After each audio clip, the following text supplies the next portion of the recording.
people know who are you so-called Negro, Latinos, and Native Americans, and the Israelite foreigners that look like the heathen, maybe even scattered amongst the heathen, that the Heavenly Father is sending His Son back to redeem and elect of His people. All right, we're going to start first by giving all praise and glory unto Yahweh, Ba'ashim Yahushai, Ba'ashim Rakabash. Double honor to our apostles, the bishops, and the elders of the great millstone. And greetings, salutations, blessings, and much love unto you, hopeful elect out there. Shalom unto you. All right? It's so-called Father's Day, but if you notice in the earth, remember how Mother's Day was? How packed people all in pastels and shit? Now, the city is scarce. It's dead out here. I probably shouldn't have paid. Yeah, you had single mothers out here with their children. Yeah. The fathers can't get That's the only one that's trying to get some energy off that. Nigga woman with her little bastard kids. Yep. That's all you really saw.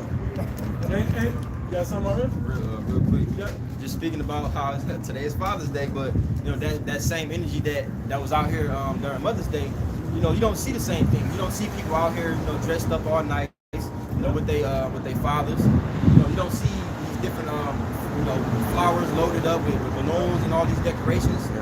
This is Exodus 20 and 12. Yep. Honor thy father and thy mother. Now, I just want to say, you said it there, but these are basically the 10 Commandments that everybody is supposed to you know,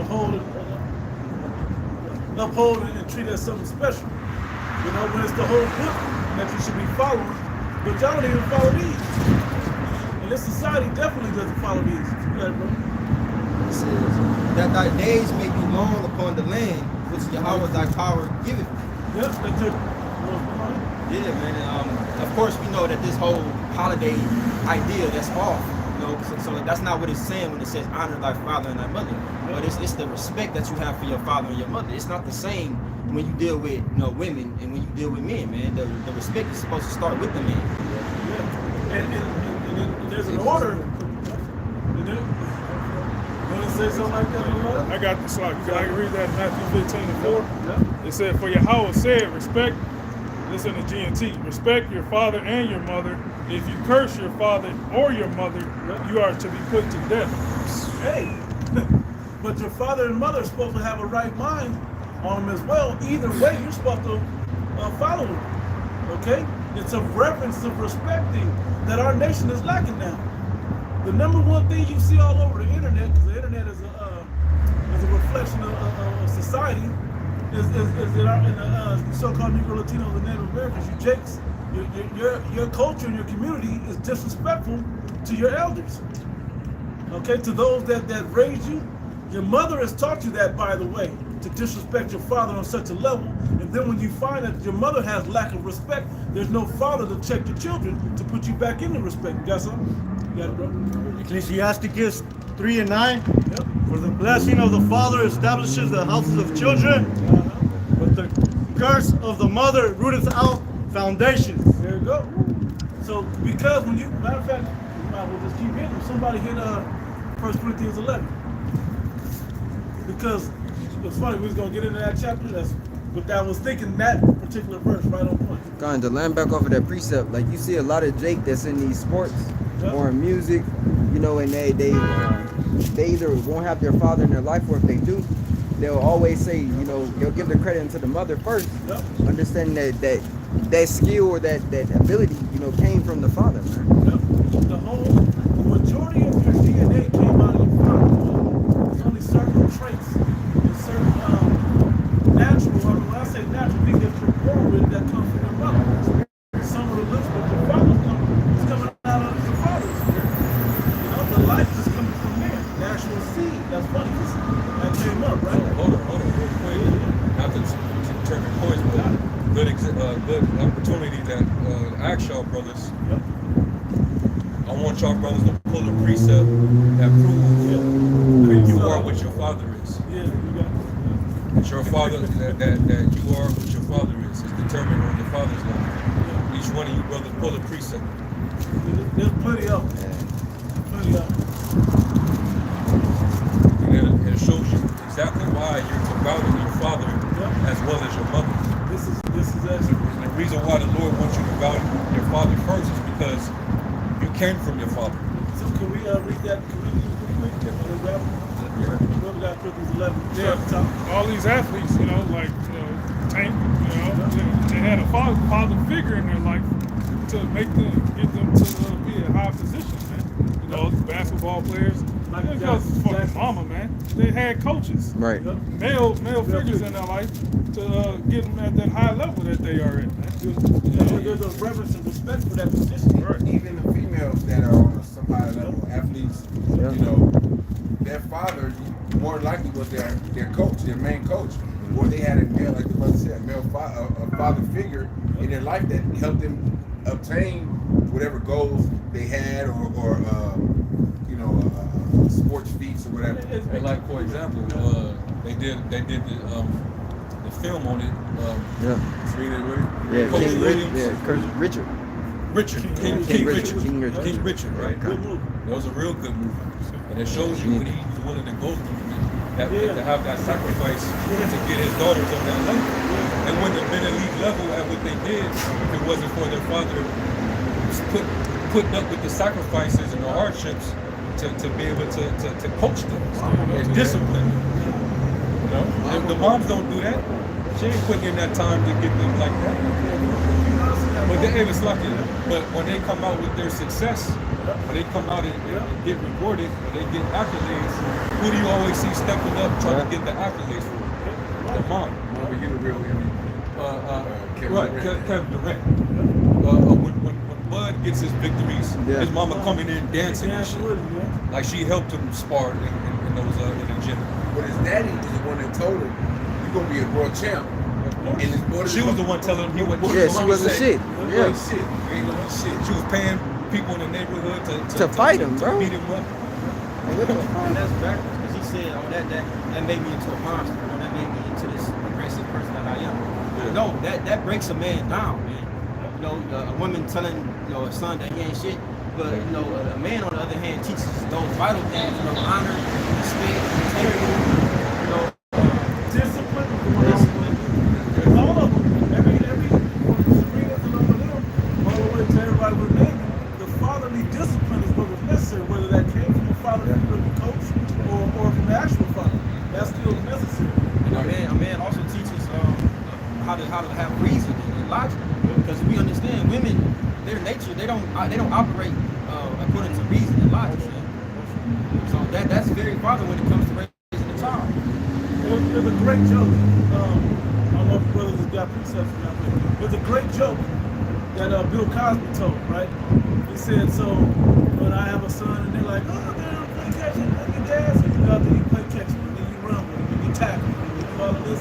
Then he goes to play high school, then he's a Pee-wee, and then he's Pop One, and he's in high school, then he makes it to college, and he's running, and he's doing so good, and he gets all the way down to the end zone and says, hi, Mom. Yeah, gives the mom, after all that the father did, he gave the mother all the honor. To answer his brother's question.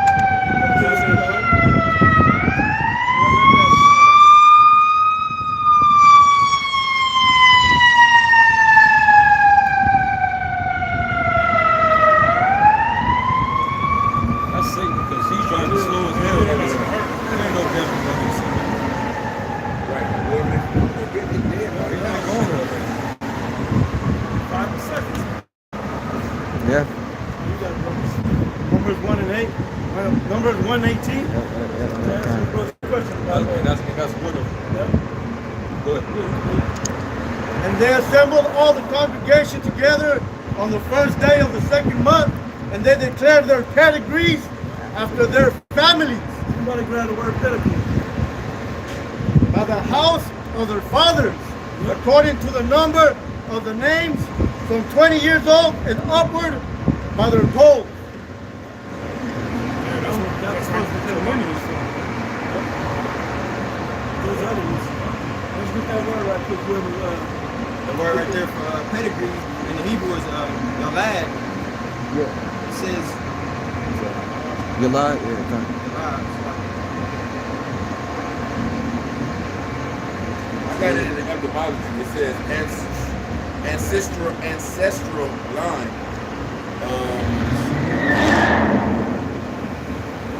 But your ancestral line is by what? By the lineage, which is patrilineal. Because the father is who carries that seed. So the woman, all she does is conceive it. She conceives it into her egg, and that's when the baby gets formed. Then she incubates it. She's just the incubator. She's not the one who's, forming the members of that child. That's the work master. The pot sharer. He's the one that's creating the body in the womb. But it started as a seed from the man. Yeah, the seed is already alive, swimming to the egg. Yeah. It already has some consciousness. It's known as a light. In the man's exactly. I'm trying to say it the clean way, but it already is alive in there. To get all hyped up in the moment. Oh, this the one. Yeah. Oh, this the one, Dad. Okay. Swim. Get first to it. No. Got another word? Everybody got something. Oh yeah, because he finished it. Yeah, that was he read that scripture out. You got one? Tobit 4 and 12. Beware of all whoredoms, my son, and chiefly take a wife of the seed of thy fathers, and take not a strange woman to wife, which is not of thy father's tribe. For we are the children of the prophets, Noah, Abraham, Isaac, and Jacob. Remember, my son, that our fathers from the beginning, even that they are all married wives of their own kindred, and were blessed in their children, and their seed shall inherit the land. Oh, it is. Yeah, because those are the sons of God, the righteous seed, the righteous lineage. Noah, Abraham, Isaac, Jacob. And he mentioned Sarah. Yeah. And he mentioned Rebecca or Leah, Rachel. They named, or even the two other wives, but heavenly wives. They named the father line. And the key word, if anybody heard it, which will give you a big clue, was said a lot in that verse, especially in the Greek. The Greek version of that word. Seed. Sperm. Anybody look it up, it literally says sperm. So we know that's where the word comes from. So Well, let's see if they got it. Man. You got one? I got Numbers 1 and 2. Take ye the sum of all the congregation of the children of Israel after their families by the house of their fathers, with the number of their names, every male by their poll. It's the same thing, but yeah, And it's Anybody like got one in the New Testament? when you're reading the law, every firstborn male child belongs to the Heavenly Father. Yeah. They ain't say the firstborn female child. Okay. The first male child, your cattle, and of yourself. Yeah, that's why when you go back to was it Exodus, and the Lord killed all the firstborn in Egypt, the son, the cattle, right? Same thing. Yep. So those are supposed to be a greater value, so to speak.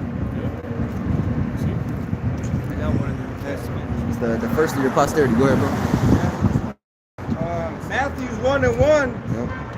The book of the generation of Yahushua HaMashiach, the son of David, the son of Abraham, the son, Salakia, to Abraham begot Isaac, and Isaac begot Jacob, and Jacob begot Judas and his brethren. that's the genealogy of our Lord. And it's just a long list of men who are part of that pedigree. So fathers is definitely important, man. But in this society, this is a Queen of Heaven society. They put more of the value on the woman versus the man. See? And the brother that called for it earlier, I think he quoted it or alluded to it, but it says in Isaiah, surely your turning of things upside down shall be esteemed as the promised claim. It's upside down, so now in society, whenever the woman gets brought up, she gets pedestalized. Yeah. She gets overvalued for what she's supposed to do normally, naturally. But the man, he gets no acknowledgement because everything has been turned upside down. Did you have your brother see that? Yes, Mama had brother see that Long Beach Griffey? When it said when a man gets sexually harassed by a woman. Oh, I see Bro, that. I didn't see that. it hurts your feelings, especially on a day like. He said, "Nigga, just be happy. Anybody's paying you any attention." He said, "So what are you gonna do about this? She assaulted me." He goes, "Damn, I forgot how he said it, but it was something like, oh, she gets no. He said you're in more trouble than she is to some effect. I don't know the exact words, but they ran truth. If y'all can check that out." Yeah. And it's a cold one because it was like that. It's like you can't tell on her unless you do something to her, then you in trouble. To land back off of that point, when you see in the alphabet community, Yep. the women that turn or try to turn to be men, Yep. hey, they get more depressed because they see how life is for a man. Yeah. You know? Yeah, they make an argument in society. A woman she brings forth a child through pain, you know, but man, it's pleasure. But hey, that was a curse on you, Eve. Right. You know, because you went off. You was in a transgression. You know, so that's not an argument, man. You know? I just got asked that about will this be pain, like the monthly cycle pain and the birth pain, will that be a part of the life of the king? Like, what reason will it be there? It won't be there. Because that was part of this. When you look at where it's written at in Genesis 3rd chapter, it's showing you that was put there because of what happened with the serpent. Yeah, that's what the scripture say, I will multiply thy sorrow in childbirth. Yeah. So what are you gonna do? Divide it down. Exactly. It's gonna be an issue, but it ain't gonna be a very travailing issue like that. And to lay back on what the brother said, they say, what you say, that it's pain for the woman and pleasure for the man. But after that child is born, it's hell for the man. Because that woman more than likely gonna put more hell on that man, even if they're together or if they're not together. And they got Esau behind them too. Right. So it may be. It's forward. It's even worse because we under the curse. Yeah. You know, she start developing thoughts. Yeah. You know, that evil eye start to trigger. Demons Now have she on her. thinking, you know, he's, you know, I don't trust his security. How much money this nigga make, so I can see how much money I can get. Things Child don't support. look secure enough for us. I don't trust them, so I think I might have to extend my hand to my the government, the state. You know, he'll be a better father figure than my own baby's father. Yeah, man. And they be thinking that Jake don't want to be in their children's lives. It's not that you have willful absent fathers. A lot of these women push to make their fathers, make the babies, the fathers of their children absent. Yeah, there's a low percentage of deadbeat niggas. There's a higher percentage of fathers that want to be in their children's lives. Hey, what's gonna solve, and this is me thinking, but you know, what'll solve that in this society? Once you find out the DNA is, because that's fucked up, we've got a concern with that. Right. Once you find out the DNA of the child, then you give that child to the father. All that other shit, all the rest of every problem associated with that will quell. They ain't gonna do that. It ain't gonna. Why these women ain't gonna do that? Because I don't know. they understand They that. know. Right. They got the power when they have a child. Dumbass, you got freedom now. Because here's the thing, and that shows you that it's about the money that they get from these children, not about the guiding the life of the child. It ain't because you're better at guiding the life of the child. It's because you want the benefits that come from the state or from the power over the man that comes with The that. leverage. They get Leverage. taxes. Oh yeah. They love having playing with their kids. Hell yeah. I just seen a video. This dude was recording. He was at his he showed up to his son's graduation. Now the mom didn't tell him about the graduation, and when she found out that he was there, she started storming off and dragging the kid crying because he wanted to see his father. Say, I love you. Yeah, and he's like, you didn't raise him on your own either. All this money I didn't spent on my child. He wanted to be in this child's life, and this bitch making it hard for him. Deuteronomy 24:1, I'm reading GNT. It said, suppose a man marries a woman and her latter decides that he doesn't want her because he finds something about her that he doesn't like. So he writes out divorce papers, give them to her, and send her away from his home. She ain't taking no children with her. She ain't taking nothing with her but the papers. Said then, suppose she marries another man, and he also decides that he doesn't want her, so he also writes out divorce papers, gives them to her, and sends her away from his home. Or suppose her second husband dies. In either case, her first husband is not to marry her again. He is to consider her defiled. Hey, that's happening in this society too. Marriage break up, 10 years. Hey, I seen the whole world. Nigga, he had a woman for like, a certain amount of time. They broke up for 10 years, and he fucking proposed to her. So that happens. If he married her again, he will be offensive to the Lord. You are not to commit such a terrible sin in the land that the Lord your God is giving you. The Heavenly Father set up a standard where you put together a union of a family that you're supposed to stay with that. That doesn't mean he can't add to that. A man can't add to that family with another wife and more children. It just means you can't break up what he put. But they say you cannot break asunder what the Lord has brought together. Something to that effect. Why is it so offensive if you are to marry that woman? Because the reason that you separated from that woman in the first place is so bad. Because you, like you said, you're supposed to stay with that woman, and deal with it. The land. Yeah. Neither is supposed to move on. And anybody that's been in a relationship where they broke up with somebody and got back, most times, you don't, like if she's been with other men in between, it's never the same. It's never, now you may enjoy what you got, what she provides as a woman in your life, but as far as ownership over that individual, it don't feel the same. No? They say, saying here, saying here, she's not yours, it's just your turn, bro. Yeah. Generation, yeah. That's what it feels like with these modern women here at that point. You know, sooner or later, bitch gonna bug out, and she's gonna fucking dip out. I heard brothers say that as soon as she dropped that baby, that's when she go ahead crazy. A lot of them, you know what I mean? They not right. They call it postpartum depression. And those demons. It's just demons. Now let me tell you why we're talking about women, sort of, even though we're talking about the importance of fathers, but we're showing you how unstable the woman is to guide a household, to guide more lives. Okay, that the father is an integral part of the family. He's the CEO of the family structure. Like, I want to go. He's the president of the family structure.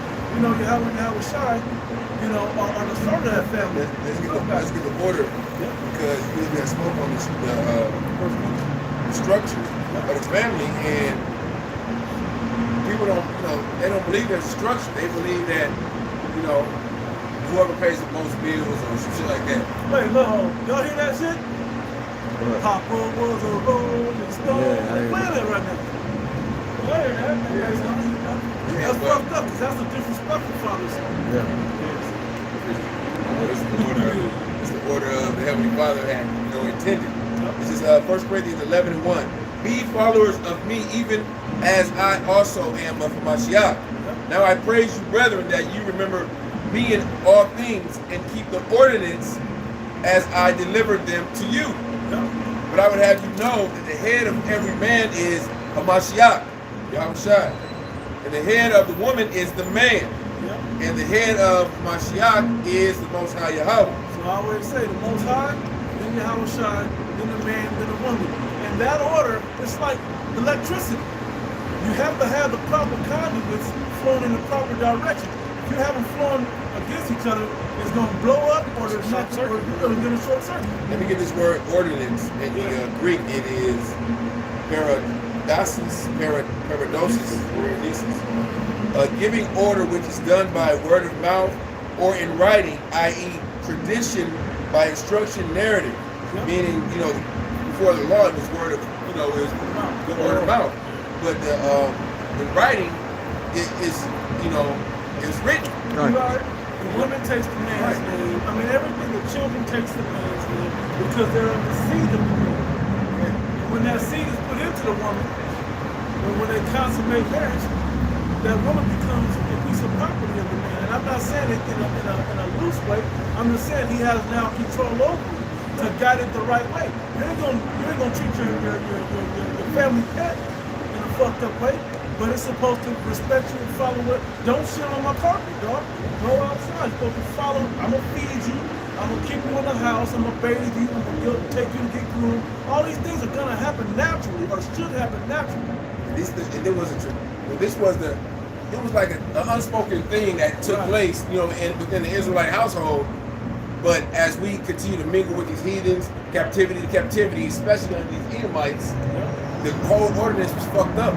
That's why Apostle Paul had to go into the ordinance. You had women in the Greek times, the Roman times, ruling over men. Usurping authority. You know, ruling the household. That's why Apostle Paul had it. It's an order. You know. Back. Go ahead. You got it. No.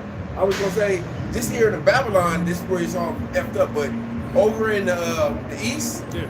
They ain't going for that shit. They understand that my husband is the head, even though they may worship Allah and all this other bugged out shit, but they can understand that much. And they heathens. They're not far from nature. Tommy Sotomayor made a good point. He was saying, name any other women outside of the black woman where their women act like they don't need their husbands or their men in general. You can't find no other women. Even though that, you know, they'll have little problems here and there with they men, but one thing you'll know for sure is they'll never try to get in front of their men. Even the white women know that. Even the Edomite women knows. Right? She still gets behind her husband when she knows she needs to. Yeah, man, the stature. Yeah, Edomite man that's making a lot of money. Get behind him. You wonder why they flourish. Why are they doing better and prospering better than Jinx? Because they still believe in traditional family values, right? Family structure, sticking together, building, increasing, keeping their finances within the family. Jake don't do that. They don't support each other. They don't stick together. There's no unity amongst each other. People said our people can't organize crime. Let alone a good time. Damn, you are completely unorganized. Now we'll back up what you said. When we in the previous to like the 50s or whatever, we have family structure. We were doing better. We go back to the 30s and stuff. We did good as far as families working together as it should. Your enemy, I was leaving it there. Those that were running the world, the serpent came in, slid the right through, and usurped you. He uprooted you. He gouge you again. To say, you know what? I'm gonna give you the same rights he has. And then they allowed your mind to wander off into thinking you could do it by yourself because they incentivize you doing it by yourself. Gave you everything that the man would provide. Ephesians 5:33. You like to bring this out. Nevertheless, let every one of you in particular so love his wife even as himself. And the wife sees that she reverence her husband. And you look up reverence, it goes into the word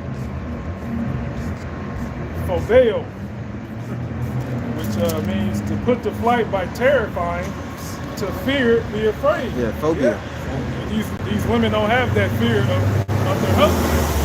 The white man took that fear away. Now these bitches act, they go against their man. And that's what's missing in the household, man. The woman actually being afraid of a man. That's beautiful. You brought out that point about these other nations, specifically over there in the Middle East.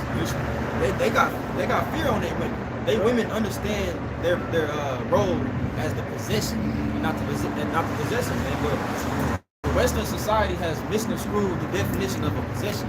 You look at it like you're a piece of material, like you're an object. Well, that's not the case. You're my possession, meaning I take care of you. I maintain you. I do my best to keep you, in good shape. Well, over there, they don't have the white man to run to. Yep. So they better do as their husbands say. Because they also do have severe punishments. Yeah. They still stolen in some of them areas.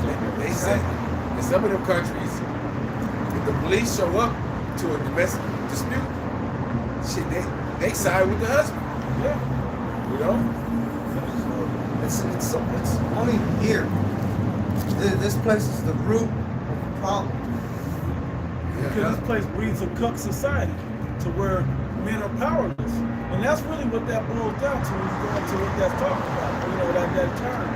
It's really women sleeping with other men and their men looking pathetic and powerless over that. Oh, I gave my wife. And that sounds like you had the power, but you gave it away. And this is just the degenerate mind state that happens. So when they don't have that society over there, these simp societies, where men or a woman can run to a man and get him all enticed by her to where she look. What movie was that where? Oh, this is a real life thing that actually happened. A woman has ran to another man and act like she was all in love with this other man just to take her husband out, so she can get free and get the insurance or whatever else from her husband, and then she get free from then she can be with this guy, or this guy goes to jail. Now she's really free. Sounds like casino. Casino, Casino did it, but I seen it on Snap and what's that other show? Forensic Files. That shit is a common thing that happens. When a woman here supposedly finds her man that she the right guy, it's usually a guy that's going to worship her. Yeah. That's what they're looking for in a man here. A man that's going to bend over backwards, get on his knee, put a ring on it, and fucking work his life to the work certain jobs so she can stay home and be on social media all day. Talk shit. I should have another nigga over there while he working. Yeah. That's the man they want. What's going on with me? Is it the Bible? Yes, sir. Yes, sir. Okay, I want to learn something today. What kind of Bible is it? It's the King James Bible. Oh, yeah? Yeah. Because it says in the first book. Do you have questions or you want to learn something? I want to learn something. All right. I said, well, because it said on the first book. And in the beginning, that was Genesis 1. What does it say? I want to learn something. You tell me. That's what you want to learn?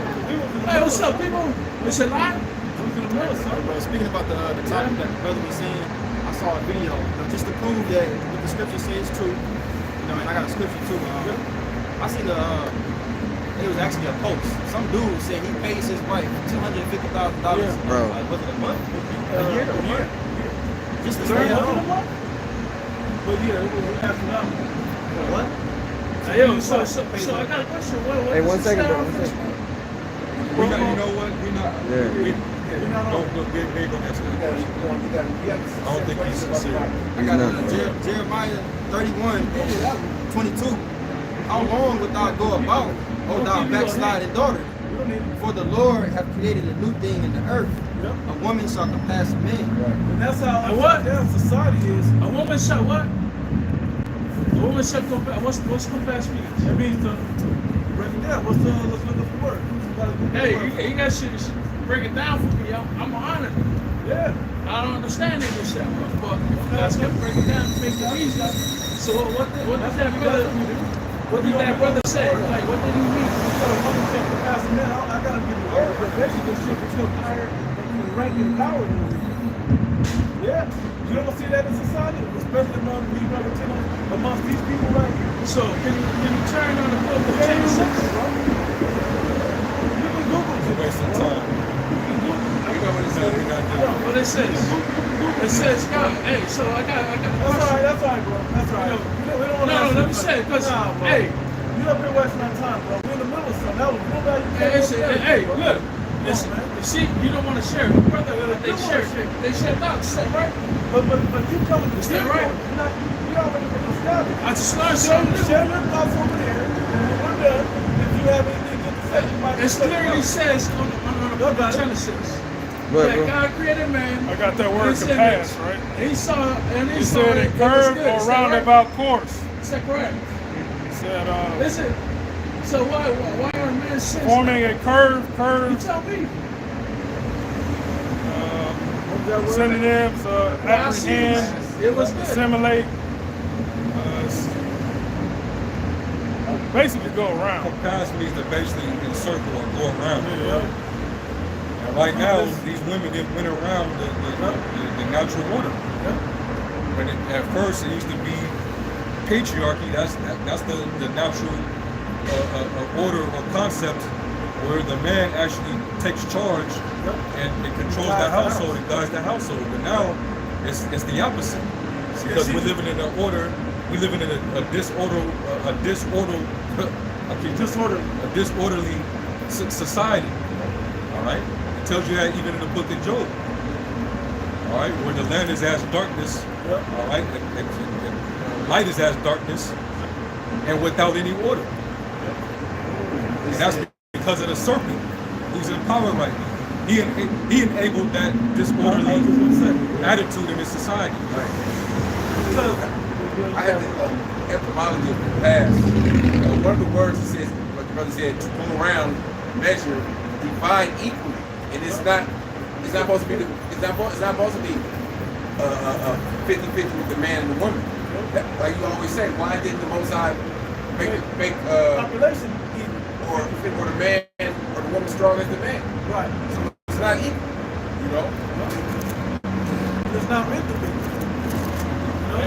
The setup of society is the setup of this way I said for things to flow in one order. So why is it so strong? This is Genesis 3:16. Unto the woman he said, I will greatly multiply thy sorrow and conception. Like the brother was mentioning earlier. Right? Because of the woman's Women got rebellion, ways, bro. because of the woman's disorderly conduct. That was her curse. That type of painful birth. It says, in sorrow thou shalt bring forth children, and thy desires shall be to thy husband, and he shall rule over thee. Right? Going back to that natural order of things. Can I ask you again with what you said? The reason why it's set up, and the woman's only as powerful as men think she is, because men are weak, because they're not raised up with the mental and spiritual strength of this book. When you actually get the real lessons of it, when you understand, hey, how much pussy you need to know that it's the same, that it has nothing to do with the actual sexual organs and the intercourse. It's about the connection between the man and the woman and what they do outside of the bedroom. That's the real power. But women, they know their power is to have men in that weak state, to use that sexual moment that they have their most power over. But women are created from men. You know that, right? That's going back to this And I gotta scripture. so why did God? Because God saw Adam was so lonely. Why didn't God create another man for Adam to have a partner? Because he wanted. That's a good. We can answer that. Because he's what? He wanted someone equal to him, but also he wanted the. Oh, a man is equal Want me to to answer the another question? man. It's Want not me to right. answer the question? Is I'm that not right? trying to answer the question. If you know the answer, Answer them then with you the don't need to scriptures. do it. That's all we need to do. Yeah, so Just bring scriptures up. And look, I didn't even want to answer the question, but you got quiet for a minute and it was a solid question. But if you don't want to hear the answer, No. Hey, look, you got your own mind. No, I'm just I like to learn, bro. I'm just gonna give you something to think about. I need God to create another man. I got you right here. All right, why? Genesis 1:27. Okay. So the powers, Elohim, created man in his own image. Okay. And then the image of the Elohim created he him. Male and female created he them. And the Elohim blessed them, and the Elohim Be fruitful. said, be fruitful and multiply. Okay, so tell me I'm trying to something. answer you, So bro. wait up. So tell me something. Why is it Adam and Eve are sin? Say what? Why is Adam and Eve is sin? It's sin. Are sin in the image of God? Why is it? The Lord made them go off like Why? You The tell Lord me, made you them. read something, it says God want them to be fruitful. Fruitful means have kids, bear kids. Is that correct? Yeah. Yes. Okay, so why are they sin? Why Why are they? Why are What they does sin sin? mean? So why What does are sin they mean? sinning in the image of God? Why is What it? does sin mean? Huh? What does sin mean? They sin. So they're not sin, bro. They never sin because the book is transcript. I'll tell you that. All right, Is that correct, Goose? It's rifle. It's pure English. You understand what it says? Is that correct? That's why I said bring up the book of Genesis. It's what written in English, though. Hey, I love to share, brothers, but I'm just giving you thoughts so you can think things. Why didn't God create another man? Why didn't God create another man for to help Adam? That's confusion. No. Listen. So instead of a man, Men don't have. he created a woman because because God saw this before he created everything. God saw that Adam and Eve were bear kids. Yeah. Is that right? That's Yes. That's You logical. understand now? Is that right? That's logical. So logical. It don't take much. Is that right, brother? It don't take much. You understand what I'm saying? What is he saying? You understand what I'm We saying? act like we don't know that. Medicine, We but this don't is know it, such huh? a deep concept. It's really written. Got it, bro. Got it, man. Got it. Got it. No, you got out. It's that right. Hey, is that the truth? Is that the truth, huh? Got it. Yes, Got sir. it, man. You got it, brother. All right, bro. That Hey, was your moment, right? That was your moment. no, because we shared it. You know, I joined the brotherhood too. We all bring thoughts in. You know, we read script. Everybody got a script per day. Yeah. All right, bro. Hey, think like that. Why did they sin? All right, bro. I read this again, bro. Hey, have a blessed day, bro. Yeah. You too, bro. Genesis. Genesis 3 You and know, it's 16. fucked up. That part of me. I almost asked him what he was. He looked Jaffy. But he's some of them is Jake. You got a lot of them that grew up around Jake. So you never know. But he did come like a It's figure. like a desire of wanting to be measure up on again. That's only technically. He doesn't understand that sin developed because that was part of the Lord's purpose. The purpose for the Lord introducing sin by way of the serpent to Eve was so that we could learn both good and evil. Right. Serpent didn't lie about that part. He didn't lie about that. That was the The purpose. lie was in that we would die. Yeah. We wouldn't die. I mean, The scriptures say wisdom is too high for a fool, bro. yeah. That's why I didn't really want to engage with him because I saw the type of energy he was coming with. He wanted to have his little one-up moment like they normally do. Yeah, what gave it away? We live? Yeah. That's what gave it away. He wanted his moment. So it's kind of individuals like that's why the scriptures say, answer not a fool according to his folly. That's stuff be like unto. Right. Know who to engage based on what questions they're asking. But see, you ignored him, and then he asked a good question. That was one far off topic about why didn't the man and woman, which is not far off topic. But we gave him a real answer now. Unless he be wise in his own conceit. He got the answer, and others got edified because of it. Even though we edified another level, saying, man, we got it, bro. Just go up the block and stop interrupting what we really got going on. When it comes so aggressive with their question, it means that they don't want to answer, they want to tell you something. Genesis 3 and 16 again, it says, unto the woman he said, I will greatly multiply thy sorrow and thy conception. In sorrow thou shalt bring forth children, and thy desire shall be to thy husband. And everything that you need in life is going to come through that man. So you need to desire that man. Everything you want should be from that man. So why would you reverence that man? Not just today, the 16th, but every day, because you want his protection every day. Was that Mackie? What's his name? The actor? Anthony Mackie. Well, go make daddy yourself.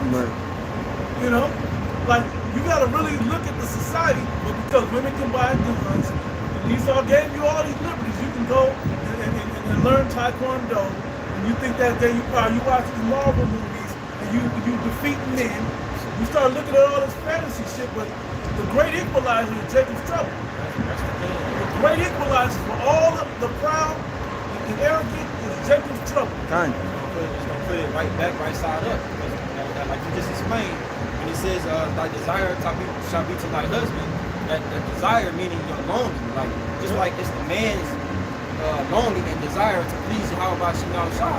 It's supposed to be the woman's desire to please her man. The same way when we went off to the Heavenly Father, we got brought down to a low state. This is our punishment now. Our women have been brought down to a low state. This is our wrongdoing to the Heavenly Father, to our husband, to our man. Yeah, you know what's heavy about the prophets, man? It said, Luke 1, the prophets were there at the beginning. So that's the prophets putting that curse on Adam and Eve during that time. Yeah. You know, who told you you were naked? You know? Yeah. That's heavy. Yeah. That's prophets, man. Proverbs 31:1, the words of King Lemuel, the prophecy that his mother taught him. What, my son, and what, the son of my womb, and what, the son of my bowels. Give not thy strength unto woman. Hold on. Know why she told him that? And she spoke against her own species, so to speak? Because she really loved her son. This ain't what our women today are teaching our young men. That these women that are walking around getting their honor on Father's Day, they're not teaching their son of the dangers of falling victim to the wiles of women. Okay, to the demonic spirits that women will put on you in reverse, away from their natural manliness. Okay, but they have words like toxic masculinity. But man is supposed to be toxic. I mean, it's supposed to be masculine. And masculinity is not toxic. It's only toxic to those that have a feminine spirit, but envy the masculinity energy. Yeah. That's the only one that's toxic against. Because anytime if you let a dyke, let a dyke walk up here, and she gonna feel inferior, no matter how brolic she can beat up bitches and whatever the hell else she got going on. She gonna come up here against a man with real masculinity and feel inferior to these men, as she should as a woman. Okay? That order is coming back in the earth in a very destructive and strong way. And whether you like that order or not, it's gonna have to get back to that. So it's up to you as this message goes out, that you gotta understand, you're gonna have to honor and reverence these men, especially these fathers. You're gonna have to. Especially the man that honors and reverences the Heavenly Father, through his only begotten Son. Man is the connection.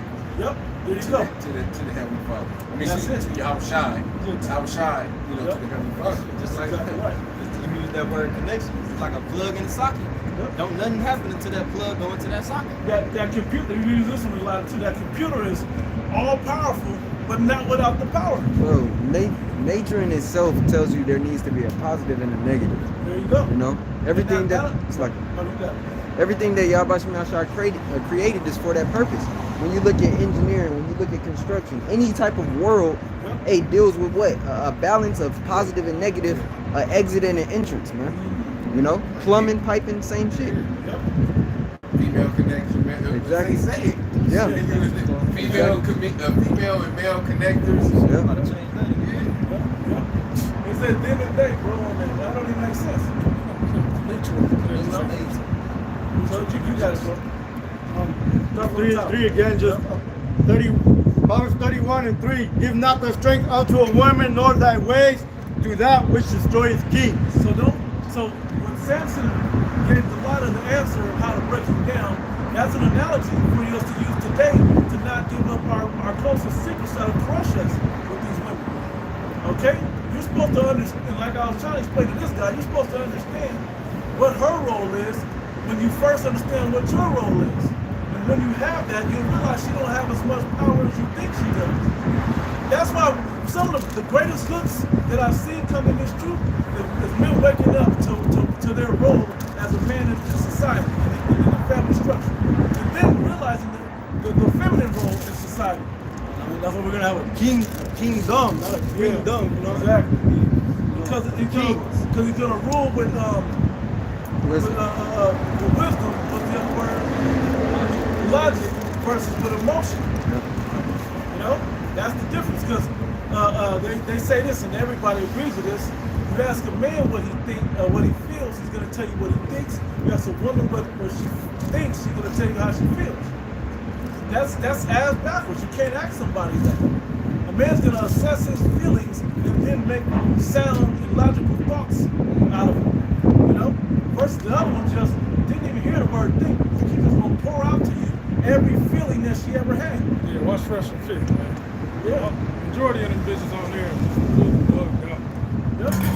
It's just really confused. They drank the Babylonian juice, bro. But like I said, the great equalizer is gonna be this Jacob's trouble when they don't when their backbone that they call 911 for ain't there, when these cups and sips ain't there, then watch how the society balances back. I'm talking about only the strong survive. Watch how this shit really gonna work.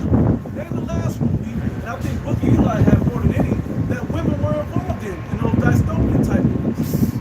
Those destruction movies. The Road had like 2 women in it, and the first woman walked out in the first 15 minutes. Bro. You know, the Book of Eli, the woman was in a complete subservient position.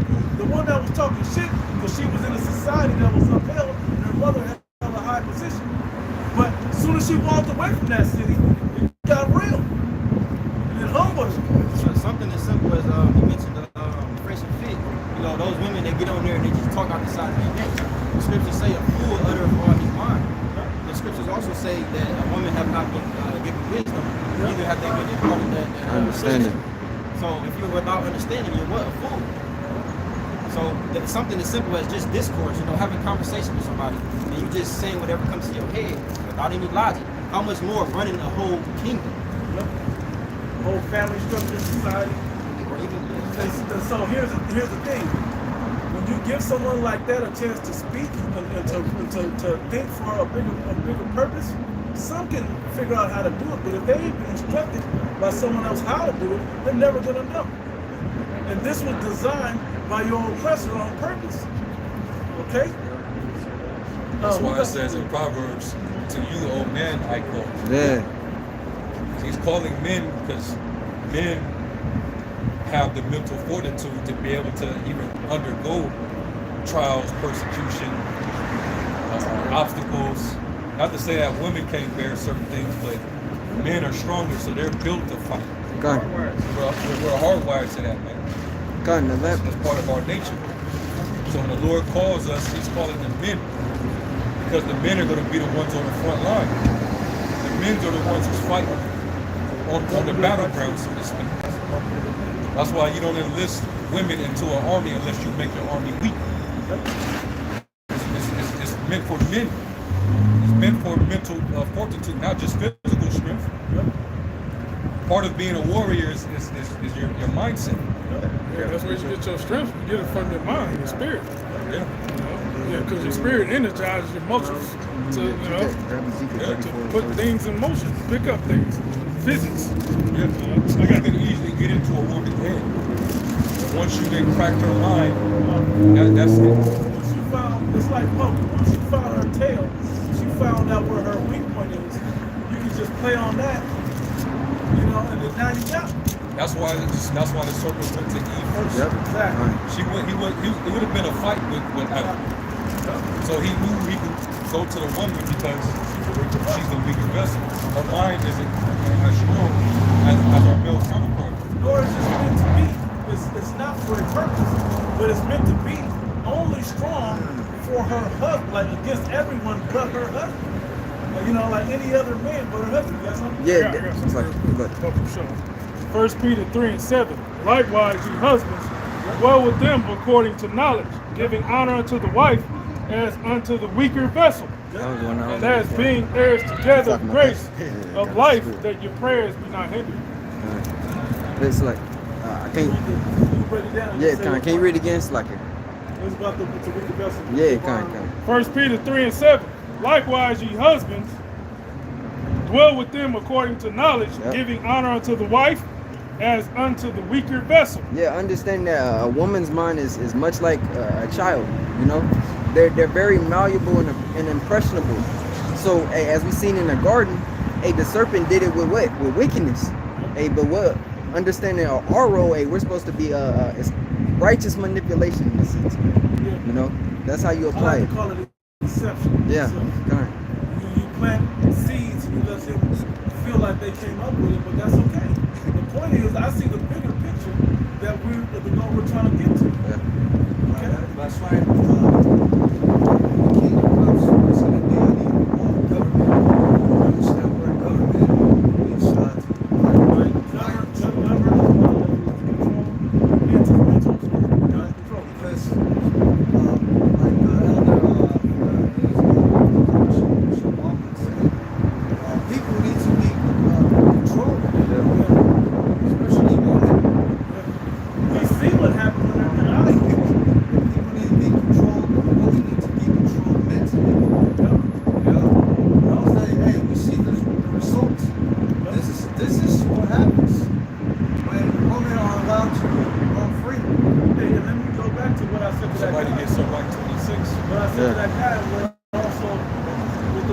Samson and Delilah situation. When did she catch him at his weakest moment? When he was in prison. After she fled him. She had him in his weaker state, where his mind was unclear. You know, when he didn't have, but before he was like, nah, I ain't doing that. So then she finally brought him down. That's what a lot of women take. That's why women hold that moment or that activity as the highest point of what they got. Yeah. When you release sperm, man, that's your energy. You're taken away from you, man. Now the women can fucking just work on you, man. You know, deceive you. You know, while you're at your locus. A quick one, and then y'all. Sirach 9:1. Be not jealous of the wife of thy bosom, and teach her not an evil lesson against thyself. Give not thy soul unto a woman to set her foot upon thy substance. It goes right there. Don't give her the things that are most important to you. You don't give her complete control over those things. Okay? You don't give her complete control. And guess what? The serpent gave her complete control over your greatest commodity, your children, your offspring. Then he gave her the control over the substance. All the things that you're not supposed to do. And then being weak, you want to play the mind game, but you lose because you don't know where to win at this mind game. Okay, the mind game, you'll always win with Yahweh Shema Shah. Once you understand how that's supposed to go. You got something in that chapter. I know. Sirach 26 and verse 10. If thy daughter be shameless, keep her in straitly, lest she abuse herself through overmuch liberty. Okay. Going back to what he said. Yeah, it's plain. You got to keep her in straightly. Control. Usually it takes a father to do that. Because it also tells you in the 42nd chapter You got it right now. that a father, he loses sleep over caring for his daughter. And rightly so. And Tommy said something else that was cool. He was saying, you wonder why daughters, when they get around in their teens, that they rather stay with their mothers than with their fathers. Because a father's gonna fight hard to keep them from penis. From being a hoe. But a mother, she won't have any issue with that because she's too busy having her own life. So she's not really going to be. It's a bigger chance that your daughter's going to be found with child in her mother's house without a father or a father figure versus her being in her father's house. She's gonna have fear. I've seen instances where the mom and the daughter fighting over the same nigga. And the daughter like 15. So they like back to what you said. The mom, she don't care because obviously she's not with her daughter's father. So either she got a new husband who's getting all her attention or looking for a new nigga. So the mom is. That's why she should be in competition with her daughter because her daughter is a youthful version of herself. So she know that her daughter is going to be the more desirable one. So to protect her ego and her insecurity, she'll allow her daughter to roam them streets so that she can feel secure at home. And I'll say that from experience, firsthand witnessing this type of thing. Is my own woman. She has a younger sister. Which her younger sister was living, with their mother, and her mother was dealing with a dude who was like a good 15 years younger than she is, and she had insecurities and was always accusing him of trying to mess with her younger daughter, the little sister. So to feel secure, she allowed her daughter to have her boyfriend. So she wouldn't have those same words. So yeah, little niglet, he in there popping her daughter while she's moved up with her dude. She ain't even thinking about her daughter, how she could possibly wind up pregnant. Now she about to have a child with a young dude who ain't even got his life together. He ain't got no life experience. He ain't got nothing to share or pass down to his child. No experience. And she's aware of all that. I'm talking about the mom. She knows that. So you understand the value of having a father in the household. He at least would have that knowledge, like, nah, Y'all seen Bad Boys 2? Yeah. Hey, they keep bringing that scene up. And then he came in the latest one. Yeah, kind. I saw parts of it. Okay. But that dude, he ended up being Hey, bro, that one. he was worthy of it, bro. Yeah. Did you see that he had to go through the father, the father figures first? Kind. They had to vet the dude. Yeah, At least that's what should happen if you got a father at home. exactly. Yeah. Ezekiel 16 and 44 in the NASB 20. It Reggie, said, bro. behold, every Reggie. Yeah, bro. Reggie's eating, bro. Hey, there's men that are worthy, man. But you gotta sift them out. You gotta get the knuckleheads out there. He said, behold, Somebody said it. everyone who quotes Proverbs will quote this proverb about you, saying, like mother, like daughter. You are the daughter of your mother who loatheth her husband and children. You are also the sister of And your load, when to load something, I believe is like a test or something. Cut. It's a negative term. Yeah. Say you are also the sister of your sisters who loadeth their husbands and children. Yeah. That's pretty much it. That's a crazy scripture right there. How accurate it is with our people. It shows you that there's not an inner family love for one another.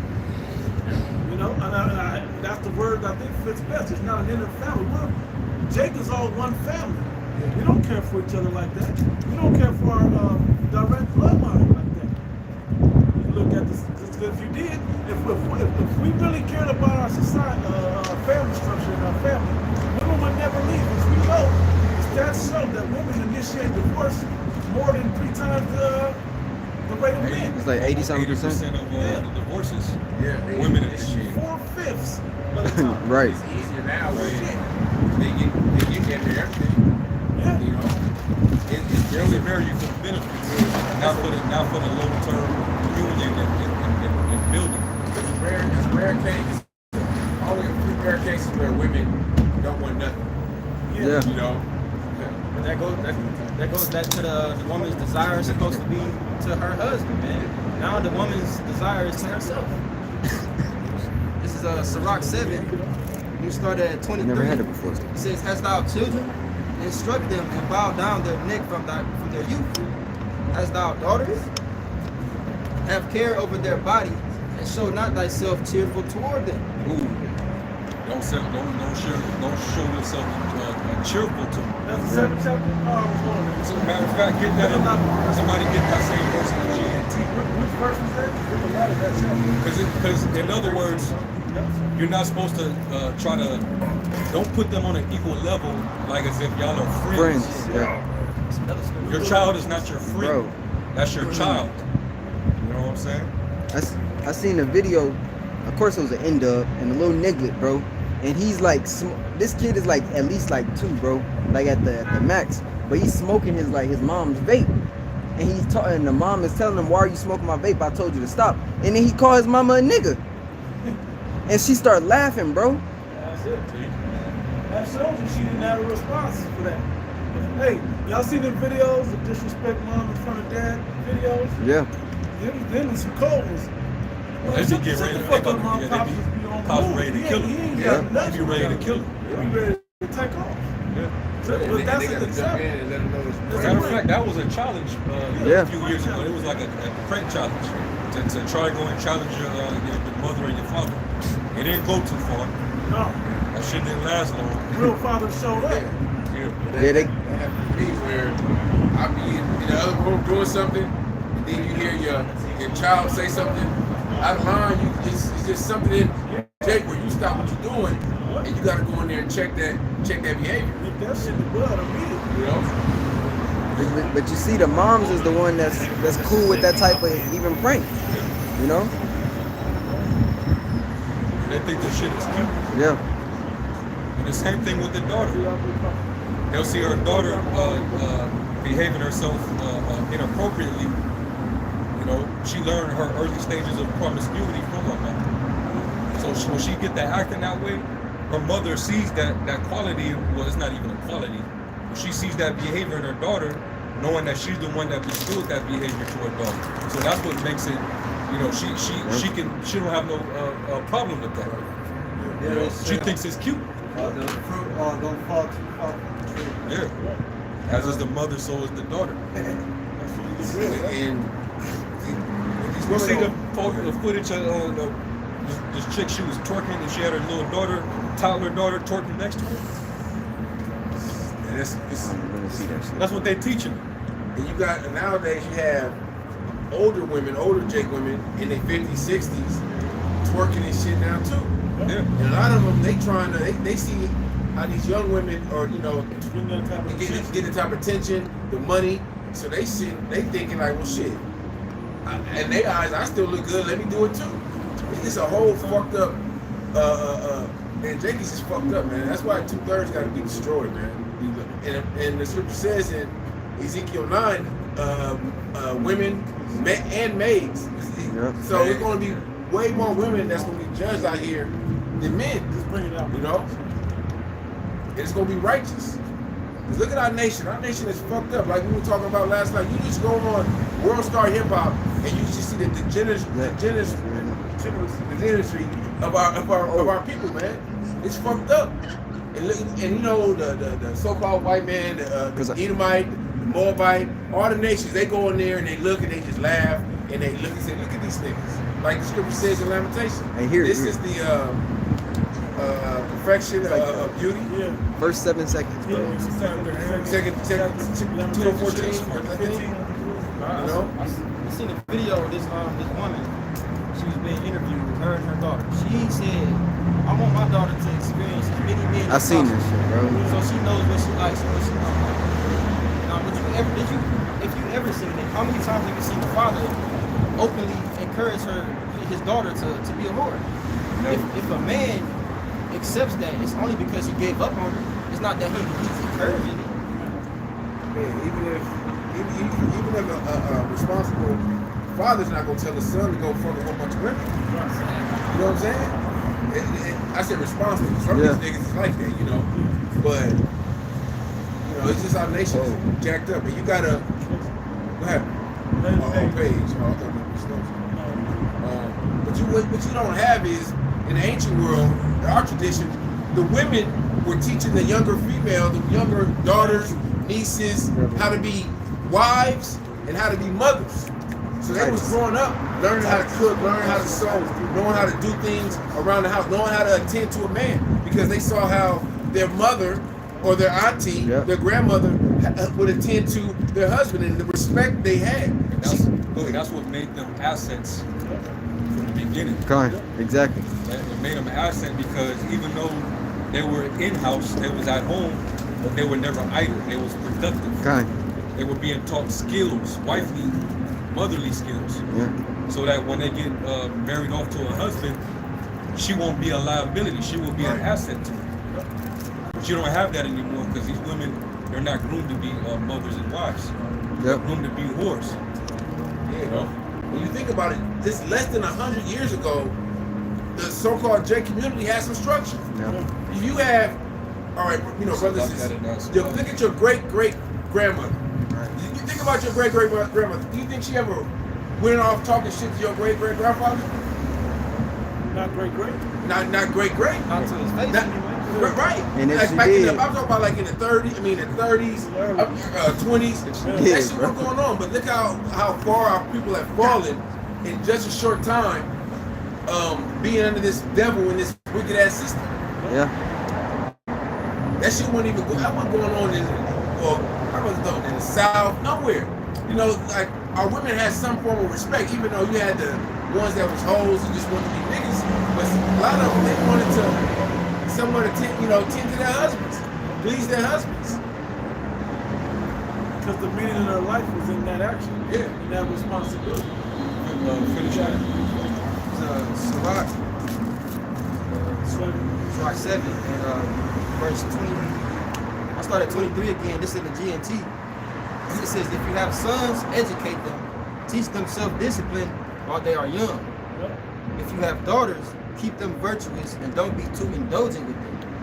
When you give your daughter in marriage, you have finished a great task, but give her to a sensible man. going. A man that has his head on straight. Con. You got lames too. You know? And the only one that's going to be able to figure out who's faking it, because any man can fake it, you know, for so long. Anybody can fake it for so long. But a man's going to look into the roots, you know, of how to see if that's what this man is really about. He can vet Man him. can pick it out. Say it again. Vet. He can vet that man. He can go through and make sure, okay, well, let's go fishing tomorrow. I don't know how to fish. Well, you're going to learn tomorrow. Con. Yeah. You know, Like, you what get do you- feed my daughter. Father usually asks, what are your intentions? You know, you're not just going to play around with it. You know that, right? Yeah. You're born to do it. Yeah. And you're not just about to go up in there, do your thing, and say bye. Yep. Yep. Yep. You know, there's consequences to that. And it's almost like an indirect warning where he can feel your, you know, he's supposed to feel your spirit like, he ain't, oh, you know, let me leave her alone or let me be serious because her dad ain't to be fucked with, No. you know? Yeah. Plus, we got the law. Right. Yeah. The law says that you gotta, if she don't, you pretty much gotta give her the duties of marriage. You know, she's to stay with you. You're supposed to provide for her. You know what I'm saying? You know what the law say. Yep. What to provide for her. So, if you can't put her away all her days, or you be going up, you cause her to be a whore, Yeah. and the Lord's gonna charge you with that.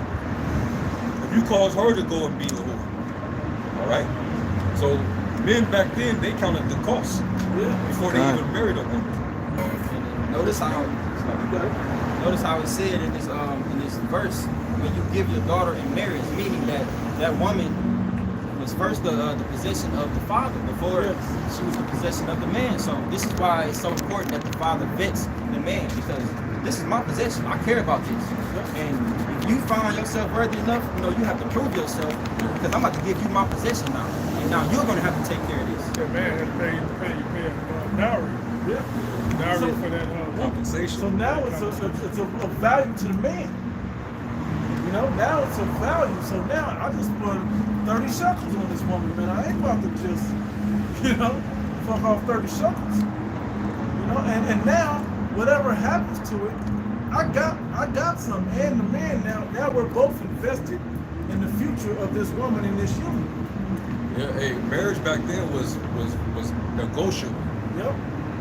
Usually, when a father married his daughter to another man, he usually had a relationship with that man's family. Con. They actually already knew each other, so he knew what that man was capable of. He would already have knowledge of his skill set, his character, his integrity. He would have knowledge of all that, so he would be able to trust his daughter with that man. I know that man's father. He's a good man. Con. Or I know that man. So I trust that man did a good job with his son. So I could trust my daughter to be with his son and marry her off to him, and they'll be productive and have children and etc. And if my daughter gets out of line, I'm gonna check her on behalf of that family over there. Yeah, now you got dating. That's all fucked up. Back then it was arranged marriages, man. Yep. The date was the wedding. Whether the daughter liked it or not. Yeah. Yeah, women are not, especially young women, they're not fit mentally to know how to pick partners. They're still children themselves. They pick partners based on how the dude looks. Yeah. He could be And how they feel. a thug, What he got? Yeah, what he got street on? dude, but because they're attracted to him, that's it. They don't care. They'll give it up. They'll give up the goods. You know this nigga selling dope. You know he smack hoes, but you still let him bust off. Yeah. Yeah. The nigga just cussed out his mama. Yeah. And, you know, threatened his mama and his sister, you know, when, you know, he's still with the nigga. Yeah, and then you complain saying all men ain't shit. It's just you. You You choose the nigga that way. Yeah, concrete. There's a Sirach 36 and 24. It says, "He that getteth a wife beginneth a possession, a help like unto himself." And that was the Genesis answer.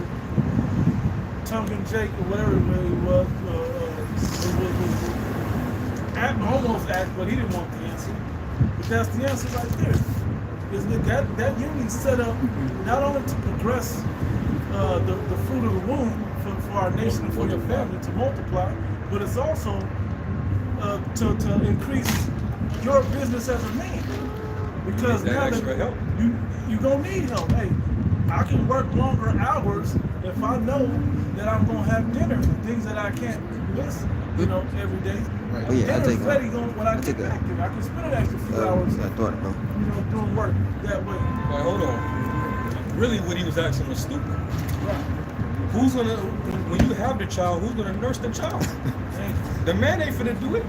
He still gotta go out, he still got obligations, he still gotta go out and make his way. Yeah. He still gotta work, he gotta go out there. Yeah. So of course you're gonna need somebody to assist with that portion of his business. Take care of the house.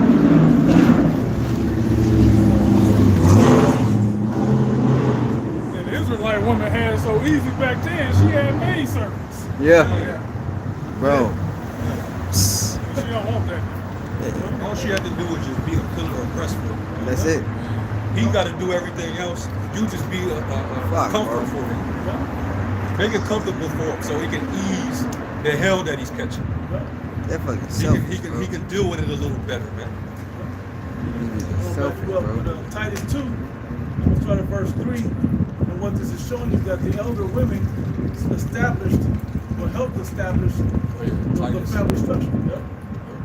Titus 2 and 3. No fathers at home. That's the overall. Time. That's why. No fathers at home. It says, A mother allow her daughters to Do dress that anything. way, even as a toddler. Yeah. With a respectable man that got some and sternness, Yeah, you whoop her ass before she thinks she'll run her ass like that. they got videos like that too. Yeah. And it was an Issachar family. And the brother came in, the two sisters was getting ready to have dresses. Like, what do you guys think you're doing? Like, we're going out. I said, not like that. I said, yeah, we're going out like this. I said, no way. And it was crazy. I didn't even think about it like this. I said, no. I said, no, you ain't. They go, Mom. The girls called out for Mom. And then Mom came, well, just leave them alone. They're just going out. And he was like, Dad. And he's like, what? He said, they think they're going out like this. He said, they can go out. He goes, but they think they're going out like this. He goes, oh, you ain't going out like this. Oh, and Mom was like, well, yeah. He said no. Showing you. But the brother was also in tune yeah. with it also. Because women don't give a fuck about their names, their family lineage names. Nah. They give it up and they take on the man that they, But men and sons, we care about that. We care about what our Bring family shame name. to our family. Nah, man, don't fuck with that. Don't fuck with the Squaw family, man. All he breed is nah, man, hell no. I ain't let, don't it say that your children bring not shame unto thy name? Get Sirach 42. So, We talked about it earlier. Ecclesiastes 7. The father for sure is definitely worried about that. He understands about Good name. a good name in the family. Ecclesiastes 7. Reputation. That's what the one girl had. A leaf for a chick. Being a believer. She can't go back. She can't Do do it. it. Yeah, she disgraced. She got a square over here. Yeah. Yeah, she disgraced him.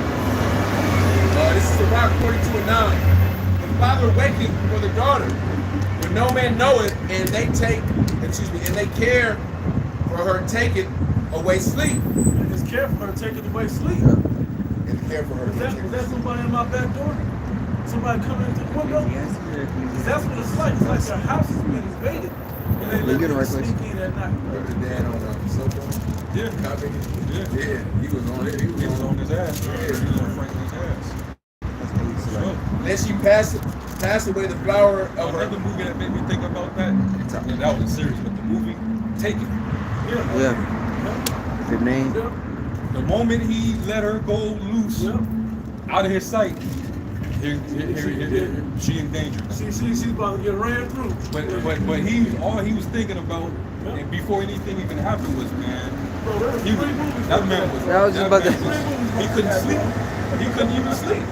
Three movies. He really was carrying like, thinking about the well-being of his daughter while she was away from him. And he made sure to keep in contact with her, make sure she had a phone with her, make sure everything.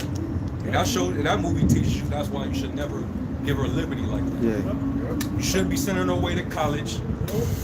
None of that. That's the whole playground right there. College. Oh, You send her there, it's a wrap. Or the military. Yeah. Don't, That man. might be right. Around men all the time, bro. Not just sometimes. Read that one again. The father waketh for the daughter when no man knoweth, and the care of her. Hey, the daughter will make you a light sleeper. Real talk. That's what that's talking about. Will make you a light sleeper. Go ahead. And the care for her taketh away sleep when she is young, lest she pass away the flower of her age, and being married. I mean, she's of age, she hit puberty, but now she's fully developed. She got curves now, so you know men are checking her out. You know what I mean?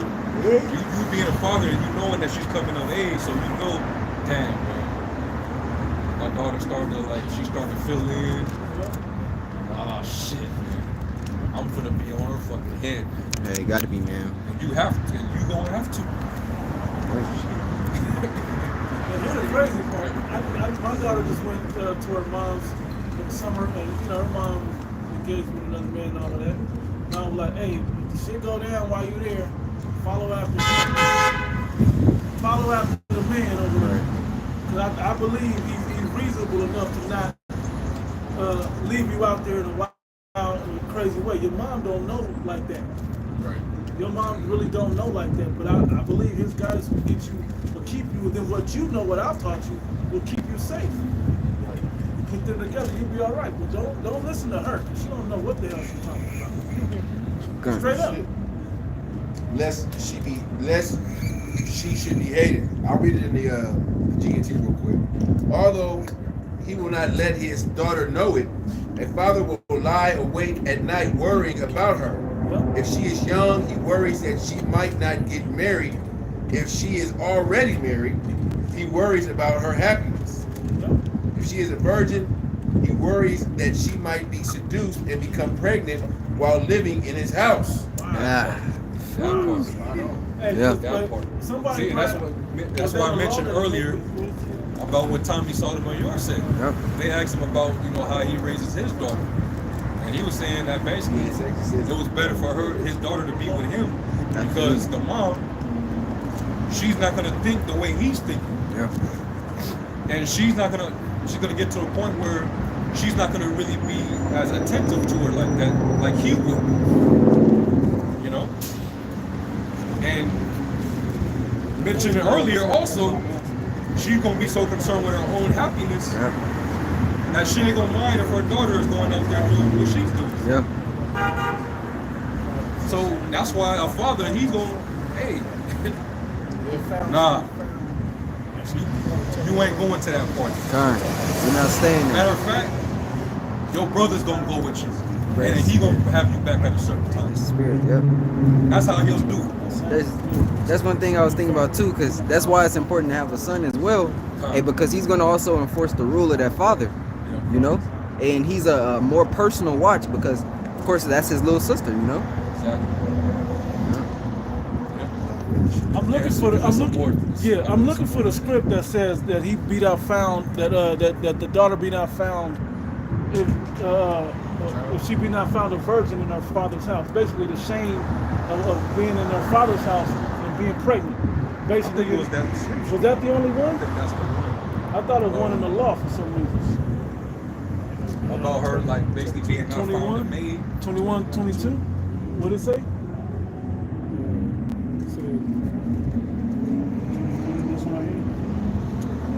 Yeah, read that one, Bubba. That's it. So 22? Yeah. Deuteronomy 22. Yes. 21. That's the Yeah. 21. Yep. Because you remember, the daughter right. has to be, in order for him to marry his daughter, she has to be pure. Yeah. But if she already didn't got that hymen broke open, Yep. and he didn't know about it, Yep. then that pretty much ruined his Reputation. yeah. It stains his family's name. Yep. Cause you hear about his daughter? Wow. She out there balling. You know? Well, Her father ain't in control over there, man. I gotta get all the beat off of it too. Yeah. Verse 13. Deuteronomy 22 and 13. If a man take a wife and go in unto her and hate her, and give occasions of speech against her, and bring up an evil name upon her. Hey, if I could say this to preface this back into the main topic, this is the mentality that the men should be having as you're choosing women. Okay, you're not just, this is just fun, and then when she's tired of you or you're tired of her or your turn's over, then you can move on. That's not how the culture of our people work. This is how the culture of our people work. You got it, bro. And say, I took this woman, and when I came to her, I found her not a maid. So basically, he had sex with her, but he found out she wasn't the person. She was basically, that thing was loose. Yes. The walls was rearranged already by the time he got to it. And she caused that man to commit adultery. You Yep. know about that. And see, when that happens, it's like,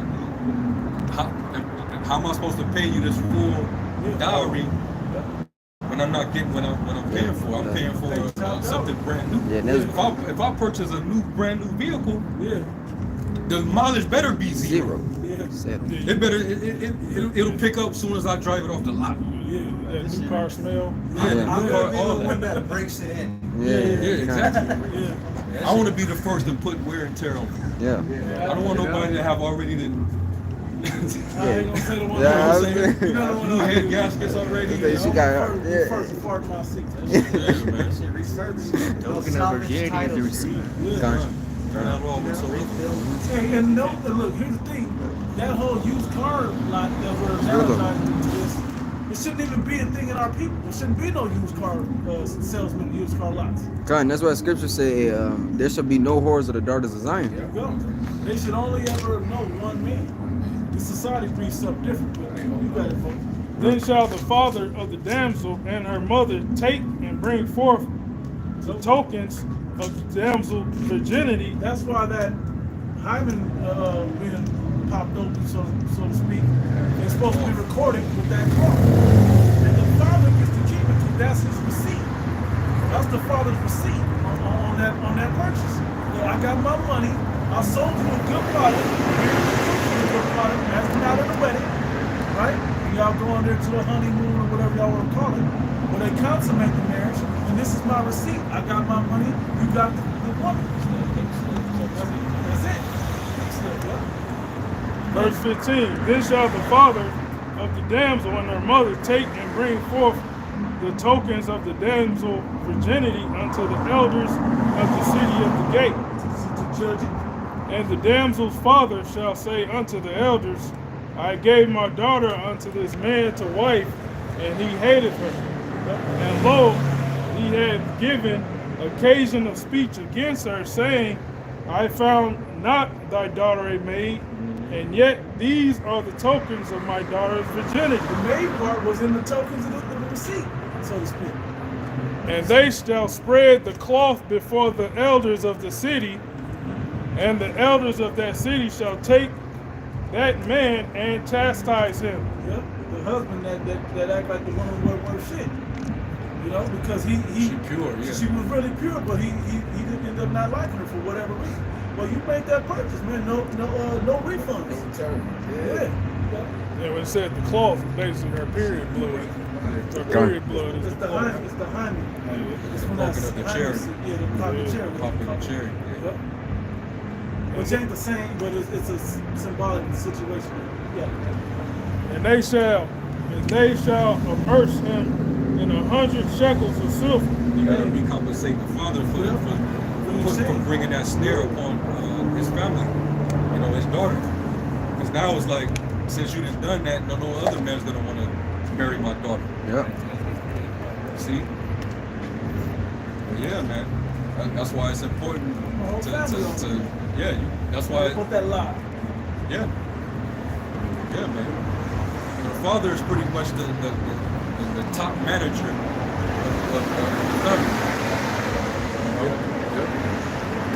He the one that deals with the checks and balances of the family. Right? You can fuck his investment up Okay. if you do something like that.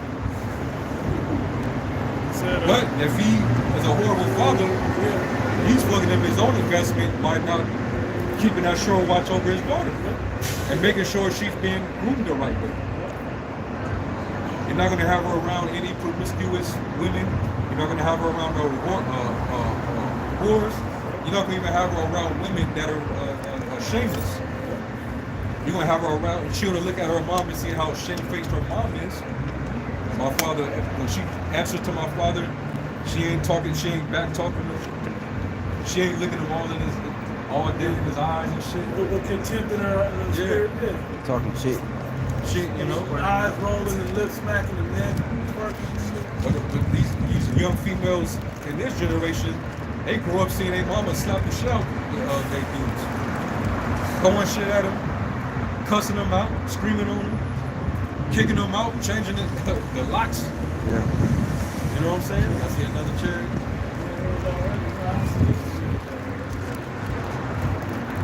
Wheels far away. He's like he's here and playing.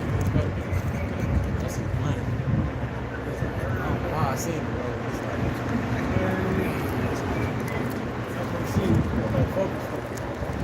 Yeah, but that's the point. That's why it's a care. And this is our culture. This is our culture. You have daughters, you should already know, like, man, I'm gonna have some sleepless nights. Right. You know, you should already be, no, you can't spend the night over such and such's house. I don't know such and such's parents. Right. Yeah, exactly. Then back in the day, they would put like fucking chastity belts Yes. and shit. That's how Hey, sick that was. hey, you damn near gotta do that. You gotta do that nowadays. Yeah. It's like go to jail, bro. Well, the You got chastity belt should be in their mouth. Well, whore culture is a real thing now. That's a real thing. They completely degenerated over the course of time because they had enough time to assimilate into this Western culture, which teaches shamelessness and being undisciplined. You try to shame a woman now, they gonna get on your butt. Counsel. You gonna get counseled. Like when T.I. when he asked for his stepdaughter to get her hymen check, Kind. he caught a lot of backlash for that. She was 18 years old, so he went to check to see if she was still chaste. Yeah, make sure she wasn't a hoe out here. Yeah, And who got mad? Women. the women did. Because they all a bunch of hoes. They all got the same level of freedom to be the whores that they are, you know? That's why it's gonna take Jacob's trouble to shift the course of nature, man.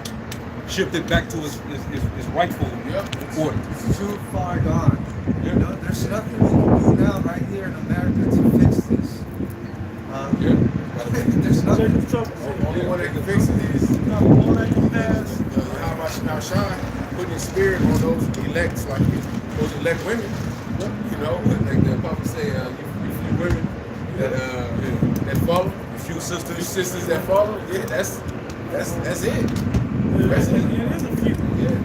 Because when you look at the ratio of men to women, it should be 7 times the amount of men. You know, for balance, if that were the case, it's just a few. It's a handful. Not to even count the incarceration rate of men. You got men that are on the DL, they're mole, you know. So yeah, man, all that. Consider, factor in all these things. It really is a shortage of real true men in this world. And that's why a lot of the men of this generation coming up, they really don't have a chance, man. You really gotta. You're blessed to have a real a father that still has his head straight in this society, man. Because you have more of a chance than all the rest of them. It was just like they showed you on Boys in the Hood. Trey was raised with his father, and you saw how he turned out versus his friends across the street that was raised under their mother with no father. You literally said you're gonna see how they turn out. And go back to that in Sirach 42. Oh, then we don't go back. Is that it? That wasn't it. There was more to that. Well, shit, finish. Oh, okay. It's like matter of 42. That's Yeah. good. I'll start at 10 again. If she is a virgin, he worries that she might be seduced and become pregnant while living in his house. If she is married, he worries that she might be unfaithful. Matter of fact, because he said he worried she might be seduced, right? That's also in the law, in Exodus, because it gives you the different concepts of marriage. One by if you entice a maid and you happen to lie with her, then you got to give your father 50 shekels of silver. So that was one way of marriage. The man actually had the power of seduction. He seduced her out of her clothes and he laid with her. Now you got to go see the father and tell the father, hey, I got to marry this woman. I didn't lay with her. Entice. He used the word enticed, which is another way of saying seduce.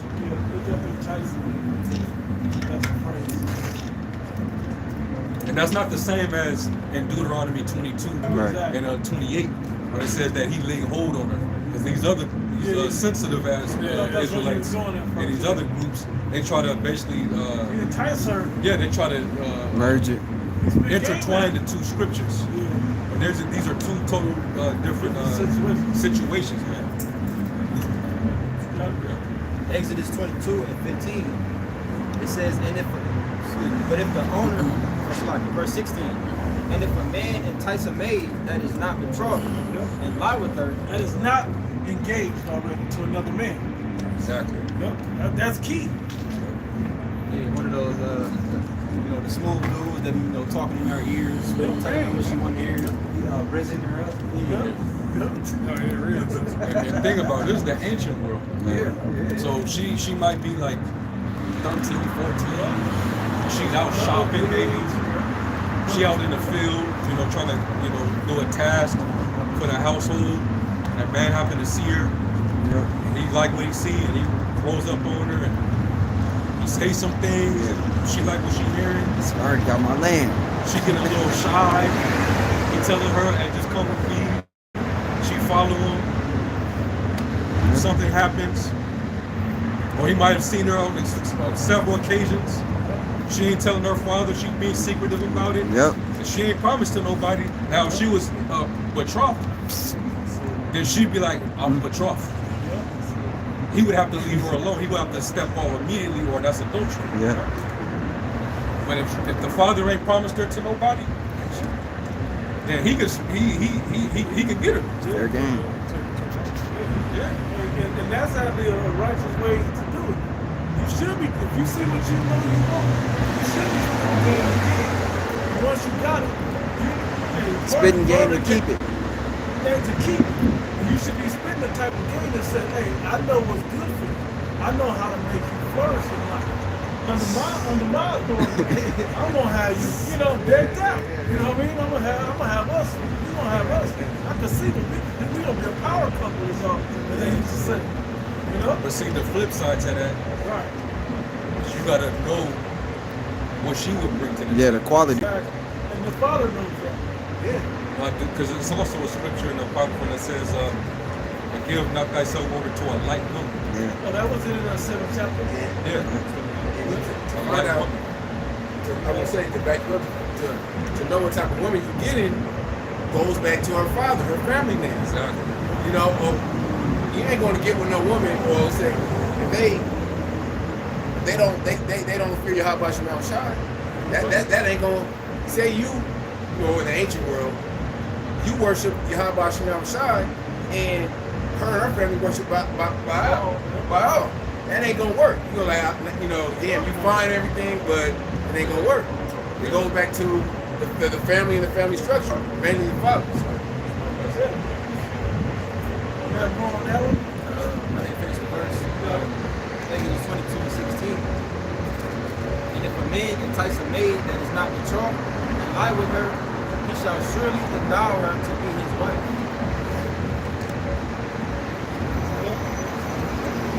So go back to we'll go back to Deuteronomy. We finished that already? 42? No, that was it. It says, if she is married, he worries that she might be unfaithful or that she might not be able to have children. So those are different worries that the father would have. What if she becomes what if she becomes barren and can't have children? She get a heavy depression on her. But she ain't fruitful to her Becomes house. depressed and all that. Or what if she is unfaithful to her husband? That's the least thing I want is for my daughter that I raised Next verse. to do some shit like that and embarrass me and what I represent in my legacy, right? Say what? Keep a close watch over your daughter if she is determined to have her own way. If you don't, she may make a fool of you in front of your enemies. You will be a constant joke to everyone in town, a public disgrace. Make sure her room has no windows or any place where she can look out to the entrance of the house. Don't let her show off her beauty in front of men or spend time talking with women. Hey, because the was gonna come with all that gossip and shit. That's wisdom right there. Yeah. She should really only be talking to her mother. There's a lot of these other women that like, and especially in this bro, what? Fuck. Women keep women single. Yep. Yeah, hell yeah. He says women hurt other women just as moths damage clothing. A man's wickedness. Can't let them gossip with other women, man.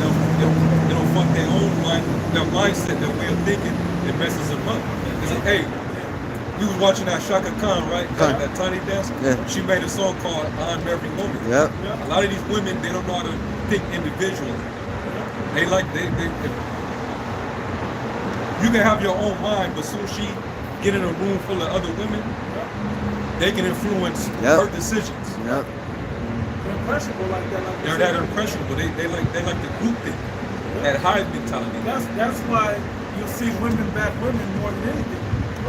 Even in the wrong. And here's the problem with it. Now I think I dropped Chinese, but I'm gonna pick it back up.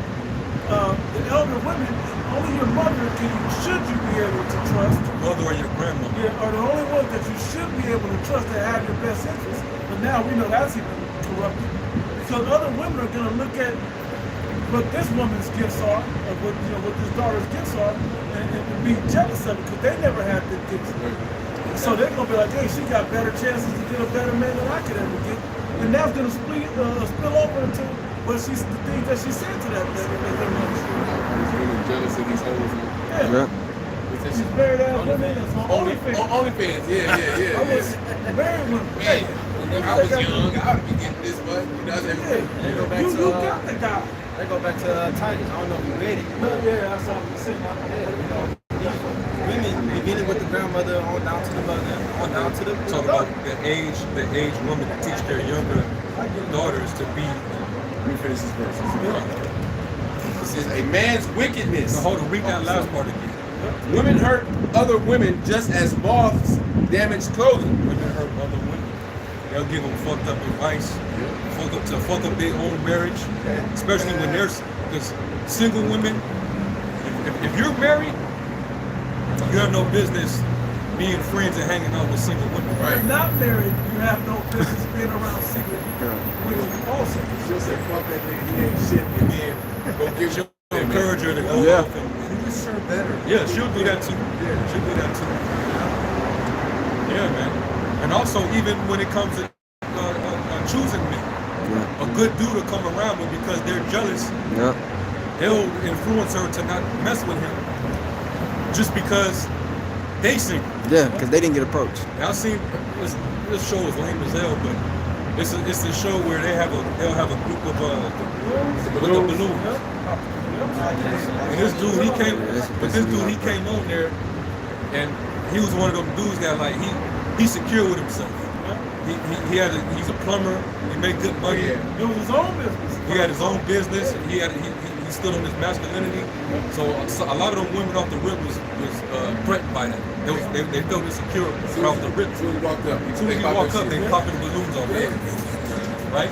But it was one chick that stood there. She held on to her balloon while them other chicks was pop, pop, pop, pop, pop, pop, pop. They talking shit though too. And they was all going because you could tell that some of them, they wanted them, but because they saw what the other women were Yep, doing, they did it too. they followed it. like they saw a flaw that they didn't know. Bro, the one bitch even said, I wasn't intimidated by that because I grew up in the South and I'm used to that aggression, but I don't want no man to be arguing with me. He wasn't arguing. He was just standing on what his opinion. Exactly. And they didn't like that. They don't like the man that's going to stand on business. Exactly. When they pop, You they need a man that's going to stand on business. Want and need are not the same. They shouldn't hold the same because value. they want a nigga they can control and talk too crazy to. He wasn't gonna stay. He wasn't stay. He wasn't on it. So the one he ended up, and he was shitting on all of them too. By the way, he had comebacks from all of them. But it was one the chick on the far left. She was the best looking one. She was the only one that held on to the balloon.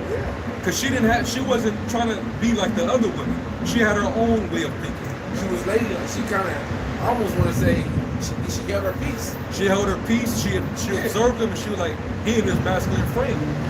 But that bitch ain't shit either though. She wasn't shit either. At the end, we just kind of find out. This They didn't even think. They Huh? gave a number to another man on the center. Oh wow! I didn't know that. You had to get rid of I didn't know that. You can't trust these women. Can't trust none of them. But I mean, but based on what I saw, I didn't even know that part. But based on what I saw, it appeared to me like she wasn't influenced by those other women. Right, that was the point. That's the point I was trying to make. Right. Solomon said it, I hate to throw this in right now. Of 1,000 have I not found, you know, the Ecclesiastes the second chapter.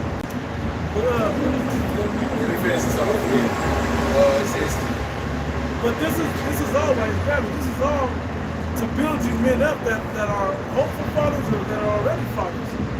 The father process starts as a man and as a son, and then it grows until when you're choosing a woman. That's part of the father process. If you ain't choosing a woman that you want, if you know you want to have kids, you're gonna choose a woman that's gonna be a good mother to those kids. You know, that's what it's like choosing a field. Okay, I know I got a field. This is an analogy in the scriptures too. I got a field and I know it's gonna produce something, and I know what kind of crop is gonna grow there good. So that's why I want that field. Not just to have that land, but to have what I'm gonna grow on that land. Hence the analogy of the woman being the field and the children being the crop that grows in that field. You gotta have that type of vision way back down the line to foresee that fruit. This scripture almost kind of goes hand in hand with all wickedness is little concerning women. This is verse 14.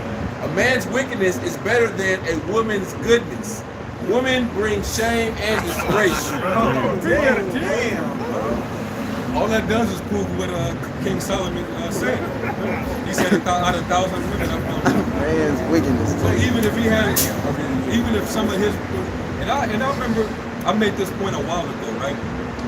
When he had those 700 wives and 300 concubines, I said, because a lot of people hinge on the fact that he fell to those strange women, those heathen women, because he wasn't supposed to interracially marry. So that's why he fell. But that wasn't the point. At all. He fell because they took away his heart. Yep. And he started to worship their Other gods, exactly. He got weak over them. But my thing was, them 700 wives, which were Israelite women, what were they doing during his time? Right. When he was building altars to Chemosh and Dagon and the Moabite god and the Canaanite deities, man. What was the 700 wives doing? They was with it. Had to be. None of them were right. There wasn't at least one that was willing to humbly, my Lord. Is this in the name of Yahweh? Not that you want to question a man like that, but at some point there's a way to do it. Just like there's a way for your children to respond to it. You saw how Joe's wife tried to check him when he was going through hell? Yeah. She went off. But imagine if a woman with one of the 700 wives stepped to Solomon in the same fashion, but it was to get them on track, so to speak. Right. If it was you're an Arab, my Lord. Right. There shall be no other God before him. Like she would have, it would have been Right. off because of her order, but that would have showed her at least her character, her her integrity. Who was the prophet back? Nathan? Nathan. During that time? Yeah. The prophet Nathan. Yeah, but that was out. Yeah. She heard of Yeah, it. It was out of either way, but I'm just to make the point. Yeah. So those 700 wives wasn't really righteous either. Did they continue to serve Yahweh Shemel Shah? Nope. Possibly. They was- but the point is, they didn't put away what it said to put away Hey, bro. idolatry out of it. They were what the king was with, bro. They're gonna follow the king. Yeah, bro. That's the point. I'm with the king. Yep. Even if the king is off. You wicked, she gonna be even more wicked. Hey, Yeah. but that's why I said That's why you gotta put your vibration on them. Yeah. Gotta allow them to put their vibration on them. a wicked woman is given as a To the portion portion, to a yeah. wicked man. Yeah. Hey. So that's why it only behooves us as men, husbands, and fathers to be as righteous as we possibly can. Can you read that part again? Yeah. Man's Because wickedness. King David's concubine, they didn't cause him to go off from the Lord. Fine. He didn't start worshiping his other concubines. So that lets you know what it was truly about. Plus, it was meant because the Lord's going to end up splitting the two kingdoms. Yeah, so it was a prophecy anyway. It's going to happen anyways. Go ahead. A man's wickedness is better than a woman's goodness. Women bring shame and disgrace. At least a man will hide his shame before all. Woman, Man's wickedness. Her sin of thrones. Woman's goodness, bro. It'll still show out of like you said, it's still out of pocket if she's was to check it, so to speak. It's fucked up, but hey. She would have been really wicked to check him, even though it would have been, even though it was a right reason to do so. Yeah. That was it. You got one? I got one real quick. Ecclesiasticus 25 and 24. Of the woman came the beginning of sin, and through her we all die. You know, what's funny, it's crazy, it's Father's Day, getting on the Father's Day situation. You getting on those brothers. But actually, this is to build you men up to understand these things when you deal with them. And that's what this is still correlates in. So you can see that it is a major stumbling block for men. That's why this is, like I said earlier, one of the main hooks that'll bring a man into this trip is how to figure out how to be in his proper role and to find a woman that's in her proper role. Okay, so he can have peace in his house. Okay, you gotta And also the value of fatherhood. Yeah. You know, But which it is starts with the mothers. it's been long lost because we've been in Babylon for too dang long. I mean, it starts with the choice of the mothers themselves. It's life. That was right there, yeah. Read that again. I think it's another verse after.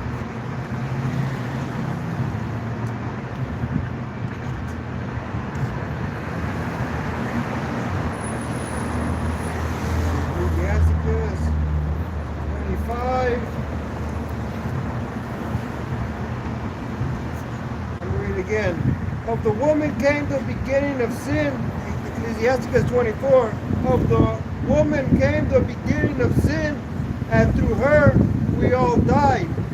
Give the water no passage, neither a wicked woman liberty to gad abroad. Yeah. Well, what did 22 say? Matter of fact, start up at 21. Okay. Yeah. Ecclesiasticus 25 and 21, right? Which one it says, marvel not at the beauty of the woman? Like 19 or 21, one of those? Desire her not for pleasure. That's 21. It's 21. 21. That's the next chapter. That's right. Oh yeah, stumble. Stumble not. Yeah. Stumble. No, 9:21, Ecclesiasticus, stumble not at the beauty of a woman and desire her not for pleasure. That's not the, like I said earlier, that's not the main thing you choose a woman for. About her, the intimate time that you have with her. I mean that sexually. That's not what you're choosing for. You choose because that's, you know, to say it, that ain't a large portion of your life. That's a very small portion of the time you have. As vital as it is to your family structure. But the most thing is how much hell is she gonna give you while you're, you know, living your daily life every day. Is she gonna have you going into the Sabbath stressed out? Is she gonna have you going to bed where you all uneasy, cooking bad food? Like you gotta really look at what your life is gonna be like with her, not like your life in the bedroom with her is like. Okay? When you look at ancient customs, you didn't leave to go to the office. You worked around wherever the craft was. So you usually wasn't very far from the house anyway. Right? So you worked on your land, or you lived closer to the ocean or with the lake or the water, body of water, and you fished, but you didn't go too far from the house. You made it back every day. So these things, while you're doing that, she was busy guiding the house and putting everything together. So these things are what, when you start looking at why you're even getting married in the first place, and if we didn't even went into 1 Corinthians the 7th chapter, you know, about if you're married, you remain married. If you're unmarried, don't desire to be married. Seek not to be loosed. If thou have a wife, seek not to be loosed. Don't be hopping in and out of relationships like that. Basically, just stick with what you got, make the most of it. If they be pleased to dwell with one another, right? This is the mentality that we have to initiate for you men to get your minds right with. And you women, you few sisters, right? And you few sisters that desire to be with a man. That's the same mentality that you gotta understand. If the man's thinking like this, you need to get on that vibration. Because this is what a righteous man is about, the things that we're reading. And then we see in society the adverse situations that come with it. You had it, right? That was it on there, right? No, it's not. I'm sorry. No, it's not. Want me to keep going? Was there something? Oh, the whole chapter goes. No. So that is good. I know what's after that. Weak hands. No, read it. Weak hands and feeble knees is important. My fault, bro. My fault. Start at 21? Yep. All right. 21. Stumble not at the beauty of a woman and desire her not for pleasure. 22. A wicked, if she maintain her husband, is full of anger, impudence, and much reproach. A wicked woman abideth courage, maketh an heavy countenance, and an wounded heart. If she trying to maintain him, you control him, you tell him what to do, don't be doing that. That's why the brother said, if she'd have checked him, even though she was checking him back to a good thing, it's still going on. So if you maintain him, trying to control him, even if it is for the right reason, there's a certain way to do things. Okay? Or to allow, you know, even something as simple as going, don't tell your daddy what's going on. You know, about what about that new idol that you just erected with all. Go tell your daddy how that's going. And just saying something like that, maybe, oh shit, I'm going off. There's ways to do things and say things, but when she tries to control him and have everything lined up and making sure he's doing what she want him to do, it's only gonna make a bad situation. It's gonna firstly make her unfruitful in her works, and she gonna talk back. And what is the other one? Impudent, hard heart. What was the word? And much reproach. And much she gonna talk back. Full of anger. So we're gonna have all of those things, but then it's gonna weaken the man. In the next verse, you got it? Hey, hold on. As I said, if she maintained it, right? God. Because some women, they feel as though if they have to be the one taking care of you, they get a little disgruntled. You know, they start getting the feeling that they're not getting in return what they are you know what I'm saying? Like, what they want. You know, I'm cooking for this nigga, I'm making his bed, I'm doing this. Don't let her start paying bills and all that other shit too. She get to doing that, she start to lose respect. She start to get a little attitude. She start getting bold. that's usually how that shit ends up. Yeah, but when they hear bumping at night, who gonna go to the fucking check out the house and see if everything's good? The man gonna do it. Exactly. And that's how they are, man. They start getting all angry and shit.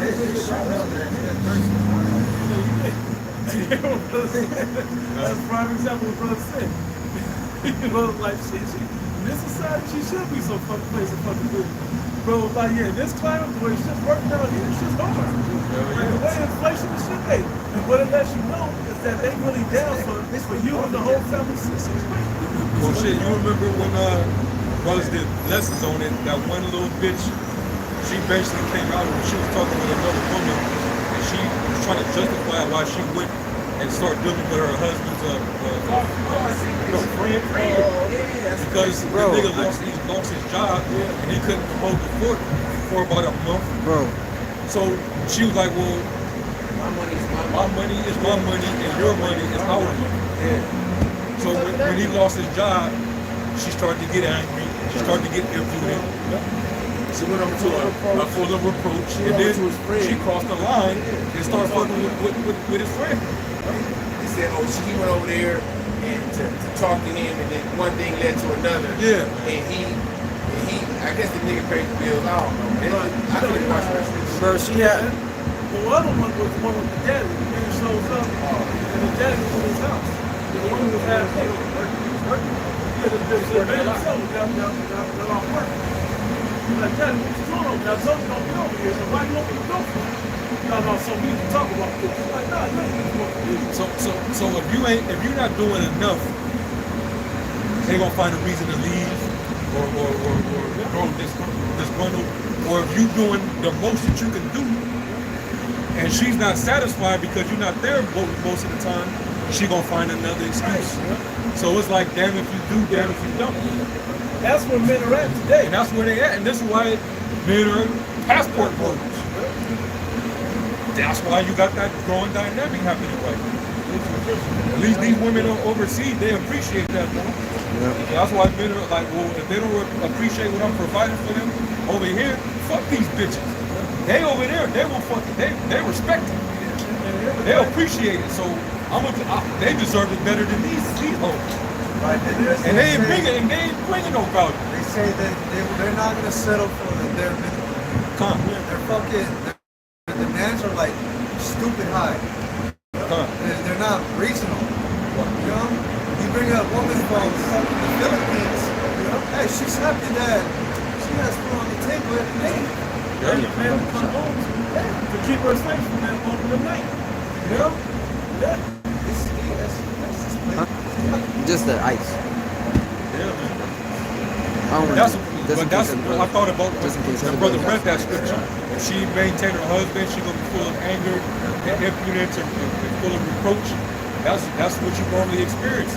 Oh, this is the example we always bring up. The dead president, Juanita. Cuddy. She got tired of the water, bro. When he came in, tired and shit, she in there giving him hell. He came back from war. Shit is already, fucked up for him. He can barely get a job now. He got PTSD. She couldn't be a pillar of rest for him. She wanted to give him hell. Typical M-Dub, man. All on his neck. When you gonna get a job, man? You know? Big Marine, Big Anthony, Big Marine. She would have understand what type of economy back in the 70s. It was fucked up. Yeah. She collapsed. The inflation was high as hell back then. It was just like today, man. Yeah, as I'm gonna say, it's close to the time today. You got the heroin epidemic going on. People strung out on heroin. That was the soothe. The vets, to cope. You know? That was terrible. That's why I like that one. So it was almost like it puts you back in that time to know the climate of the earth in that time and to see how desperate people are getting. So what do you think is going on now? See these niggas smashing and grabbing. So as a man, we know, okay, I really got to protect the fort. And then where does that protection start? Well, it starts at the top. How about Chanel shop? You ain't got that going on. You ain't gonna hit it. Hey, it's getting so bad, it's gonna get so bad. You gonna need the angels to encamp around you. You gonna need prayer over your house. These are the responsibilities of men and fathers. Men and fathers. Yeah, definitely go right there.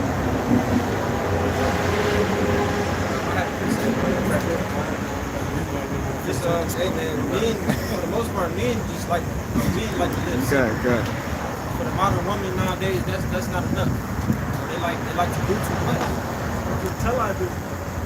I got a Ciroc 25 and 20. It says as the climbing up a sandy way is to the feet of the aged. You know, because it's already hard enough to climb up a sandy hill as it is, you know, as a young man. Let alone. Right. It says, so is a wife full of words to a quiet man. Yeah. Again, going back to, men like to live simple lives. Men go to work, they handle their business, they come home, they want to relax. A woman is supposed to be that pillar of rest, to support him in whatever he's doing, in his endeavors. But women make it so much harder for a man in modern days. You get you a wife on this side. It's one-sided. These dudes coming home, Yeah. fucking house smells, 7. dishes piled up. Gotta come home and do every guy. Gotta come home and do shit. Like, what the fuck you been doing all day? I haven't heard yet. The passport dudes that be going to Thailand and them other places, they be showcasing what they showing her in there. She getting down in that kitchen. I went down to the bar with the homies and shit. I come back, and it was almost ready. And after He just rented a bike. He just took her home. He just rented her out, but she naturally was doing these things. Look, this is how bad it is. Okay, so this was hoes. Okay, but what the hoes here do? The hoes only want to lay down. I only got 30 minutes for you before I come. Hey, bro. You know? Hey, bro, they don't even know how to be hoes here, bro. What type of shit is that, man? For the experience, not for the nut. I can get the nut alone. Bro. I'm just being real. Fuck, man. over there, they not only they gonna cook you a meal, they gonna sit you down and do your feet, give you a massage. You know what I'm saying? Bro, today a bitch will come out.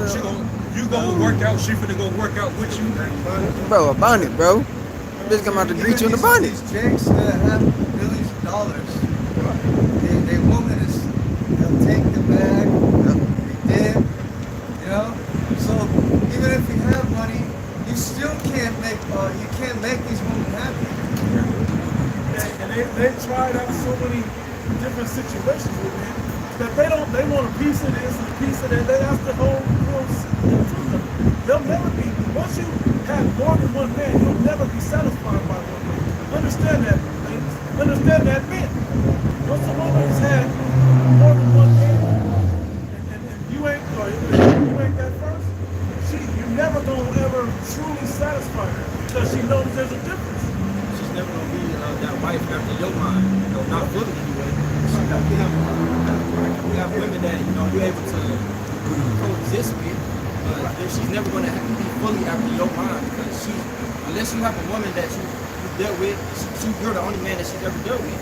It's never gonna be like that. And even then, it's like you still got the influence of Western society that's corrupting her. Other women, social media, all these different things that she's getting fed, and that's corrupting her mind.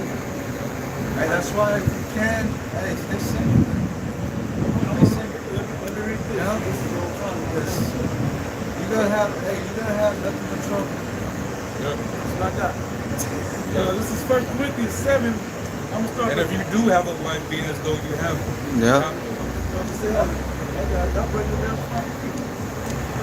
1 Corinthians 7, verse 20, 25. Yeah. It says, now concerning virgins, I have no commandment of the Lord. Yet I give my judgment as one that have obtained mercy of the Lord to be faithful. I suppose therefore that this It's good for the present distress. It's okay to have a woman. You know, a certain distress that you may be in. You may need help at the house. You may need help with the bills. You may need help with the children. You know, you may need comfort. You know, sex, cooking, whatever else that comes with having a wife. Yeah, that's a blessing if you do have a sincere woman that really want to please you and deal with you. She's willing to stick it out with you all that time. That's why he also said, if you have a wife, seek not to be loose. It says, I say that it is good for a man so to be. Art thou bound to a wife? Seek not to be loose. Especially if she's doing what she's supposed to be doing. You know, she with you, then hey, you with her, y'all together. Y'all one. Just like Yahushua loved the church, you ought to love your woman. If she gives you hell, man. That's a whole different. Yeah, let her go, man. There's so much a man can take, man. Yeah. So he fucking lose his mind and fucking get physical. We don't want to get physical, so just gotta leave the situation. That's kind of like our relationship with Yahweh Bashim Yahushua. He ain't perfect, but we pleased to serve Yahweh Bashim Yahushua, so the Lord has mercy on us, on this journey. Difference is, he can chasten us. We can't chasten our women on this side. Right. But we don't chasten the Lord either. So it's the same thing. Nah, Lord, you should have gave me this. We don't need you, Lord. We independent down here. That ain't what's going on. Okay? So let me We know we need it. Yeah. And if this life don't show you, hey, what around and go get a chip. Anyway, it says, art thou loosed from a wife? So like it. Our people that feel contrary, they're gonna worship the image of the beast and take his mark. They have the opposite attitude. They don't need the Most High, or they don't believe in him or his ways. They don't think there's any benefit in serving him. They don't want the what's the word? What's that scripture where it says where is in the prophet? Well, it's in Malachi where it says with a prophet of serving him. They're going to be the same ones who believe that have that mentality. There's benefits in serving the beast. They're going to get benefits from it. They're going to continue on with their lives. They're going to be able to continue to buy and sell. They're going to get some type of benefit or profit from serving the beast and his image. Let me read this. Wow. I'm going to start this Malachi 3, I'm going to start at 13. Your words have been stout against me, saith the Lord. Yet you say, what have we spoken so much against thee? Hey, just like our women, they words are stout against their men. Don't, hey, the little anthems that they've been put out over the years, to the left, single ladies, no scrubs. I'm a survivor. That was amazing. Those were all stout words against their men. Ain't nothing going on with the ring. Bro, it's crazy too, because when you think about them songs, especially them first two, it was effeminate men or men that was raised by women that made them songs. Exactly. Mm-hmm. We know Neo is a straight up poet.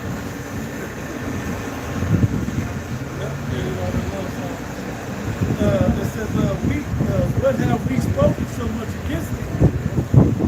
Ye have said, it is in vain to serve the Most High. And what profit is it that we have kept his ordinance and that we have walked mournfully before the Lord Yahweh of hosts? Now we call the proud happy. That's the thing. You look like you winning. We're happy without him. Oh, we worshiping this God over here, and we still getting our rain. We knitted our dough and made cakes. You know, we still got our oil. We anoint ourselves. We still got our little fancy garments. You know, What is there? What profit is in there to serve him more? He got me doing stuff that I don't really want to do. So think about that independent attitude that our women had against us. That was the exact attitude Israel had against the Most High. That's the coldest thing about the scenario. Hey, and if you've ever felt the hurt that a woman brings to you, now you know how the Heavenly Father feels. You've been sincere in a relationship, and the shit backfires, that shit hurts deeper than any other little, than losing a bitch, bro. I mean, it's just like, I don't give a fuck about that. But when you really put your all into it, that shit hurts you. Men, hey, men don't, men. It's harder for men to leave than a woman. Right. Women, they'll be on some cold shit and just be like, well, on to the next one. And she done did years with this guy. But a man, but a man, jealousy is a rage of a man. I'm gonna just put it like that. Because you have an attachment with your woman. That's your glory. You're going to be naturally jealous over her, man. Just like the Lord is naturally jealous over us. You men don't just get over a woman. It's different. And to get into a woman was where that first process started in the men's. Yeah. That makes it so hard to get out of it. I'm not saying right now that heartbroken years later. And investment. That's what hurts. It's like you wasted all your time, you wasted your resources, your energy, everything that you put into your marriage. Yeah. For her to just completely just diminish it and walk away with it with no nothing. Like she don't feel nothing about it. Never existed. Yeah. I seen this. That's some cold shit. I seen this video. I think it's Red Pill content. And people, this guy's outside, like interviewing homeless men. And majority of them said, "I was married, had a wife, and children, had a home, and she left me. And now I'm like this. They're homeless, hugged out, But that woman somewhere enjoying Yeah, the fruits of his labor. Yeah, she with the next dude. That's why that scripture that the brother read earlier is so important. Give not to the strength, so that is the spirit of peace. Marrying this woman because she's pretty or she got some good box or something. And then once she wants to separate from you for whatever reason, now you just become weak, you become, so unstable to where you feel like you can't function on that. You're not supposed to let a woman beat you to that point. That's, you said that's key to that stuff. You don't give it away to overthrow it. If they did it well, you said it the night time. Like you did. It's wrapped up. They said, give her power of your substance. I forgot, how to do it. All of those things, give her what she needs. When she needs it. Not to be back control of everything you need and what I need. Nah. So let me read a little more. Back to Malachi. One more verse on it says, and now we call the crowd happy. Yea, they that work wickedness are set up. Yea, they that tempt the Most High are even delivered. They don't have the same issue. And then, like you said, when it comes to the beast, those that give their allegiance to the beast is going to look like they're a benefit to give yourself over to the beast. Maybe the earlier you do it. I said that way. The earlier you get into the beast, at some point it's going to be good. That give you sword will get you. But at the end of the day, the missus is really going to get you. So let me go back real quick to the first Corinthians, the 7th chapter, which I'm at 28. 27 again, are thou loosed? Are thou bound unto a wife? Seek not to be loosed. Are thou loosed from a wife? Seek not a wife. But, and if thou marry, thou hast not sinned. And if a virgin marry, she has not sinned. Meaning, in the proper order, not the talk, and all the other things. If everybody's single, it's all right. Right? Or for men, it's only saying if you're unmarried or married. That's all it was saying. It said, nevertheless, such shall have trouble in the flesh, but I spare you. Yes, sir. Like, I'd rather go without, this is Paul, I'd rather go without, because I just don't want this type of problem. I want them headaches. Yeah, and some men, that works for them. Some men it don't. Know yourself. It also says, in 29, it says, but I say, brethren, the time is short, it remaineth, both they that have wives, be as though they had none. And that's not saying Right. just completely ignore her, Put her off. keep her in the room, don't like nah. It's basically saying especially if you're in position to serve the Lord or whatever your office may be, you're gonna be directed most of your time to serving Him. So it's gonna seem like you don't really have as much time for your woman. And if she's a woman that fears the Most High, she'll completely understand it. She'll even encourage you to do what you need to be doing. Yeah. She understands that this means that if he gets through, if he gets saved, we get saved.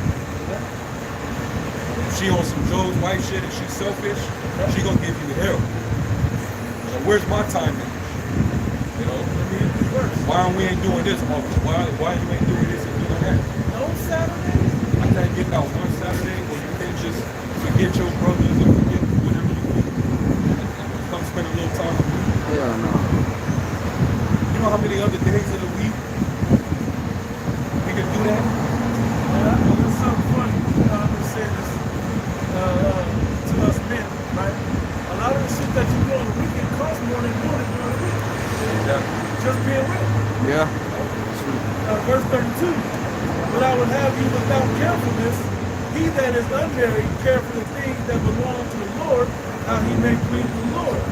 But he that is married care for the things that are of the world, how he may please his wife. So your focus is on something different. That's why the brother was just breaking down, as though you had not a wife or whatever.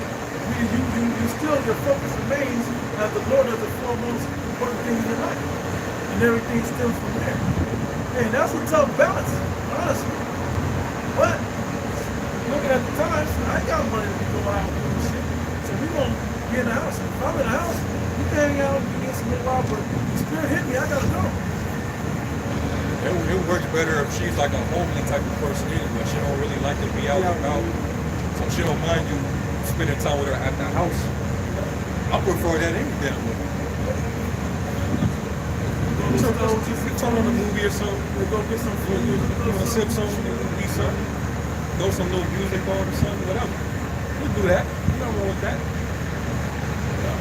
Or if y'all want to go out and maybe go step out and get a bite to eat, sit down somewhere and eat, take her for a drink or whatever, that's fine. Then it's back to your regularly scheduled program. You know? You gotta go to work the next day, bust your ass, you tired. You know what I'm saying? Sometimes she might want you to, put some work in. You're like, I'm tired. check back tomorrow or the day after that. Give me a couple days off. Shit. Ice me down, rub my back, man. You understand that our lives, we live a boring life, and that's okay with us. Yeah. Bro. We live a simple Simple-ass life, and that's I'm okay with that. These motherfucking women out here want to have drama. They want, they want adventure. They want you to keep them entertained Exactly. 24/7, man. Or else they get bored. They get And bored. a lot of bitches say that I get bored easily, right? That's a red flag. Bro. And then the bitches don't got no hobbies. Yep. Bro, Like, duh. You gotta create a hobby for them. bro, cooking ain't even a hobby. Bro. They don't even go to the gym. Bro. Can't even work out. They don't do puzzles. They don't do men. They don't do damn things, bro. They got a favorite TV show. Yeah. You got it, bro. Ecclesiasticus 25 and 16. I'd rather dwell with the lion and with the dragon than to keep house with a wicked woman. Kind. So all I gotta do is keep that dragon and that lion fed, and we gonna call have a take one. I ain't gotta worry about it. arguing and back talking and all this. You know, I'm just being funny. Okay. But it's realistic when you look at it. This woman, she can have everything. You can be gone most of the day and bring home a check and you hang out the rest of the night with her. And she's still unhappy. This is, we're saying it's not that you brothers individually have this situation, but men of the world are dealing with these situations in current time. So, and some of us have even dealt with women like that. When you gonna take me out dancing? A woman should never be born. You should never feel. That's like a brother said. That's a red flag. Oh, you born? All right. I got something for you. Because the scriptures say idleness. Somebody find that. I think it's in the 33rd chapter. Right? Yeah.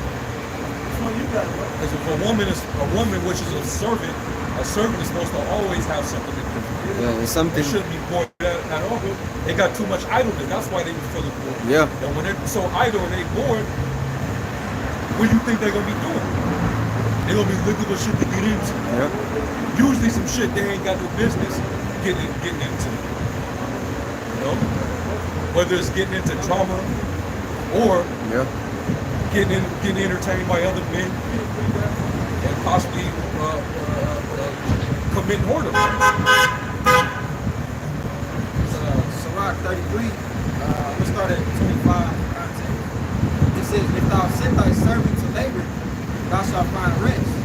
But if thou let him go idle, you shall see liberty. He's going to stand busy. A yoke and a collar do bow the neck. So are tortures and torments for an evil servant. Send him to labor that he be not idle. And here's the condition of the earth. There's always something to do. Always. That's the part that sucks. Yeah. That's why the kingdom is going to be special. A lot of So times, there's always something to do. they'll say, well, you need money. Not, you don't need money for everything. No? You do a lot of shit with just the resources that you have right at your house. Right? Elbow piece. You get a lot done. Creativity. Creativity. So you're ready to exercise or to learn, valuable things at the house like Bro. sewing, stuff that's gonna be useful in the future. You don't need money to do that. Learn your medicine. Time. Let's Right. go to that cable bill where you waste a lot of your time at, and let's look up the internet. We're not gonna get no subscription, but you can go on there and look up herbs and recipes and things that different hobbies. Let's do that. That's boring. Learning is boring. Ain't that crazy? Learning is boring. Hey, That's on people. that shows you the opposite between a Lord willing we be of the elect and everyone else. Because learning is everything for us. You know? They learn something, they can't wait to try it out. Bro. That's why I say Shit is fun. Sirach 39, wisdom of a learned man cometh by opportunity of leisure. And we understand wisdom is the mother of everything that we do.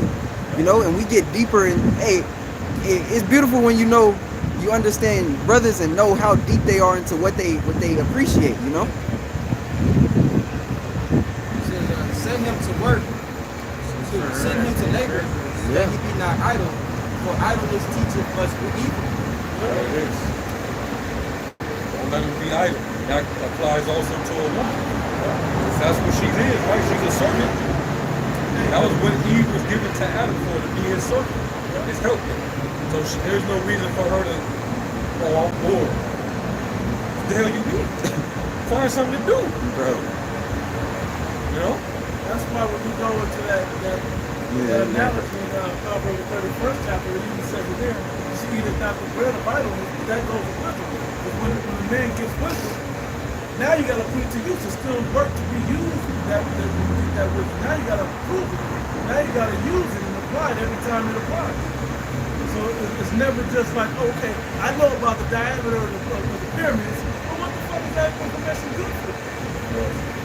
You add wisdom to things that make sense so that you can use often.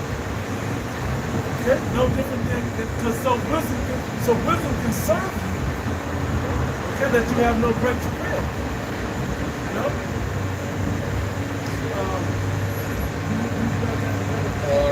No, I had that in Proverbs. Oh, yeah. She means well to the ways of her household. Right. And that's why I love this analogy. Oh, probably, yeah. Virtuous Because, woman. yeah, because it goes both ways. Because a woman can see the simplicity, or should be able to see the simplicity of what it's talking about, but men, you gotta have to look deeper into it and see how the wisdom actually works back and forth between your woman and using wisdom with your woman, and also using wisdom to benefit you in the overall scheme of what we're trying to accomplish here, which is salvation for y'all by outside. Yeah, if I'm gonna say this, imagine you coming into this thing with so you can. This wisdom is infinite. Right. Literally. Imagine saying that you're bored with this shit. Which I've seen that. Like I've literally read comments from niggas that come into this thing and say that they're bored. Yeah. They're always talking about that, or they're always going into this. This is boring. We already know this.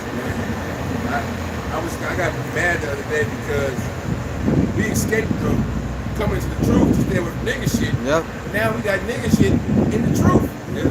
You know, I was just thinking about, all the different groups and stuff. I'm just like, they trying to bring that bullshit, talking about, going back to saying that, because they truth is boring.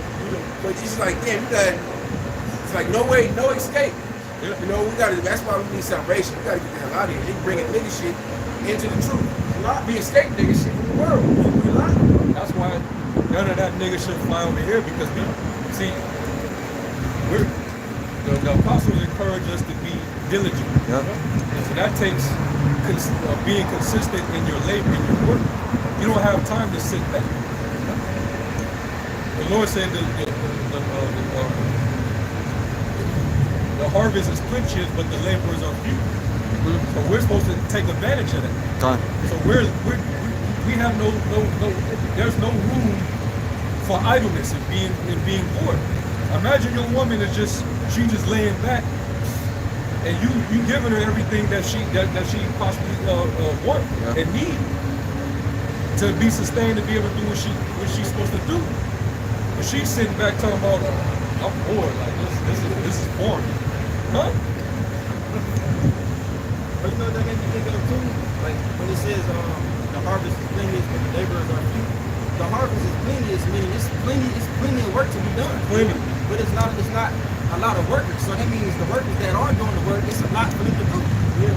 So how are you getting bored? Yeah, man. Hey, it's kind of like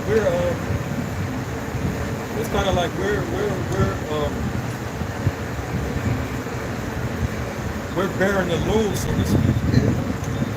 All of the work. Yeah. Anytime you see it, that's literally all we do. Week in and week out. Week in and week out, man. We do this because we know that there's sheep.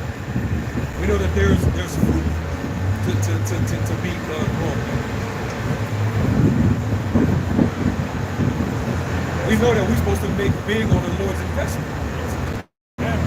This is a commandment, and we fear the Most High. So we're going to stay busy. The scriptures say to be steadfast, immovable, always abounding in the work of the Lord. These women, they have no business having that mindset of thinking that they ain't supposed to really do much. That's unfair to us. You put in this work for the Lord, for your household. That includes her. So your household could be saved, and she just feel like, well, you're supposed to be doing what you're doing, but I'm just bored, and I feel like that right there, the Lord can put the spirit on brothers to drop it, man.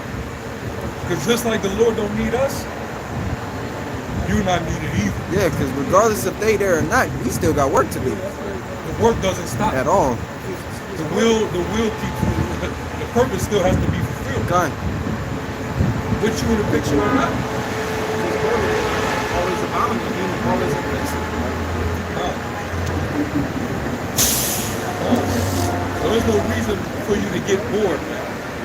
Whether you're a woman and you with a man, or whether you a man, a servant, and you're a wife of the bridegroom.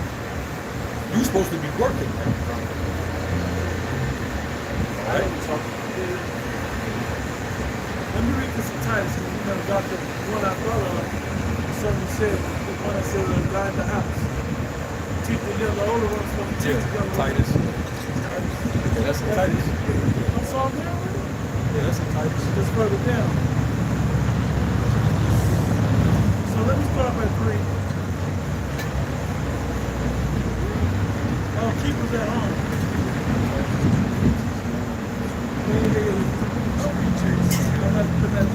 Titus 2 and 3.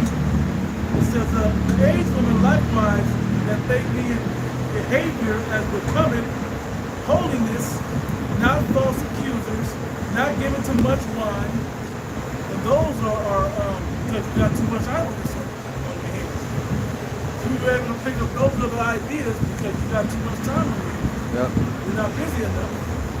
You're bored. Anything in gossip? Yep. Talking shit. Right? It says, teachers of good things, that they may teach the young women to be sober, to love their husbands, to love their children, to be discreet, chaste, keepers at home, good, obedient to their own husbands. You see how that's separate, right? It said to love their husbands is one of them. Then it said to be obedient to their husbands. Hey, this is the Father's Day gift we want. For our house to run that way. For our wives and our children to be obedient. That should be everything. Yeah. That should be everything. We don't celebrate this shit. You know, it's Nimrod's Day, sun worship, you know, but just the fact that fatherhood in general in this society is just not acknowledged. They're the lowest value.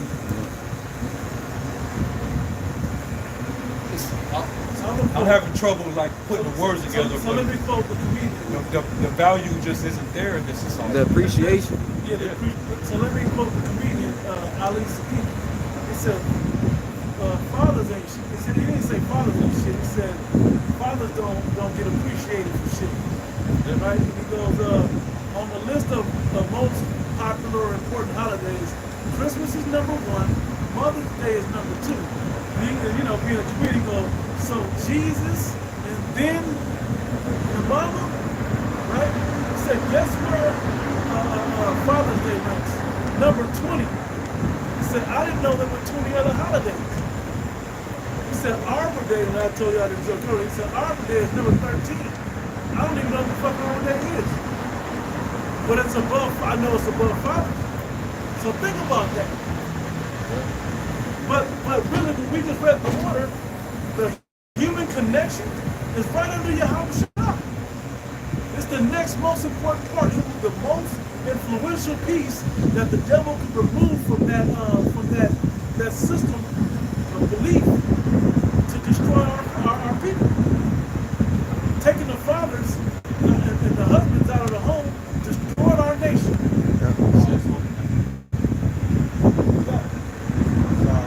You explain to an Israelite woman that she don't give a fuck.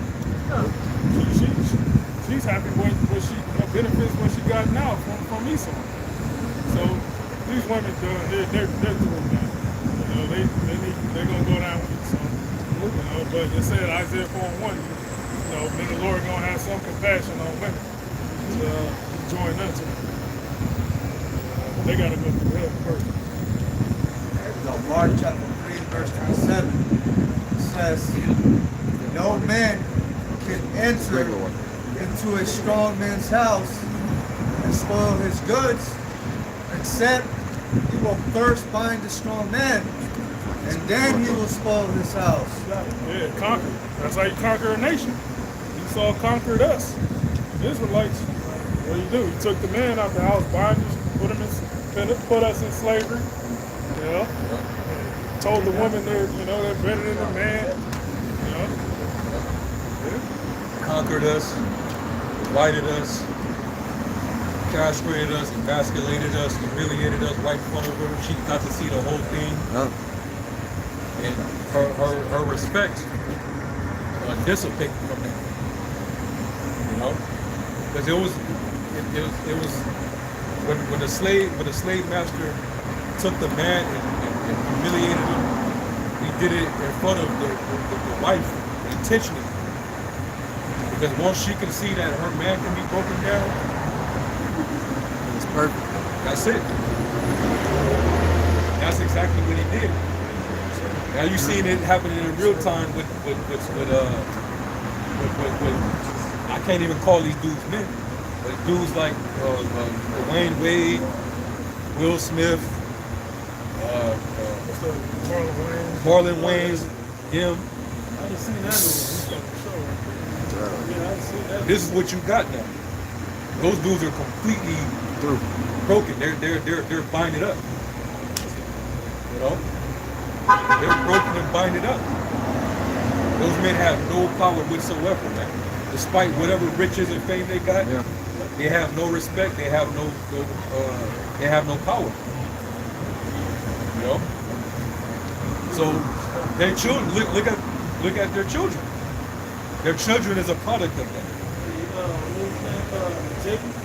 Yeah. Jacob was like, he wanted to be castrated, so he wouldn't be called a man or a woman. Right. So the reason why our women are like that is because as a nation, we got caught. Yeah. So now he took our part that belongs to us. That's our possession. He took it from us. Okay. He gets raised his way. Show them his ways. Right. So what's the solution? The solution is that this man has to be put out of power, man. This place has to go. Or else we're gonna have this conversation forever. This argument's never gonna end. As long as America exists. The division between man and woman. It's always gonna be here. Yeah, that's why I gotta be a new heaven and a new earth. This whole shit gotta be reset. Reset. So this right now is fucked up, man. You got this child molesting sodomite. All right, weak as hell, has no morale. You know what I'm saying? But yet, our women desire that. They desire to be with him. And he's the lowest of the low. Just over 500 years ago, 1,000 years ago, this motherfucker was eating out of skulls.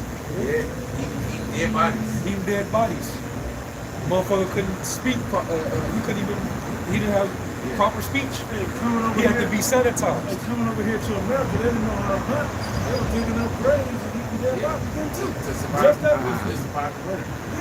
Yeah. That recent. They brought disease wherever they went. Didn't know how to survive winters. Had no hygiene. Yeah. Even in a society of soap and deodorant, motherfuckers still. Yeah, Like washing still their don't got it legs. right. Don't wash their legs. Wash their legs. They don't take baths every day. I don't think I need that. It's gonna kill off my good germ. Disgusting, man. But yet, our women desire this. They desire it. Yeah. He don't even have to be rich. Yeah. He could just be a regular weird ass Edomite, but she feel like she's winning when she's with him, Yeah, she'll submit unto him. and she'll change herself to get with him. Bro. Our women want us to change who we are to get with her, but she'll change herself to get with him. Yeah. Look at Eve. Give her everything. Look at I was Eve. gonna say, give her everything that we asked her for. Yeah. Yeah. For a basic ass Edomite. Low level.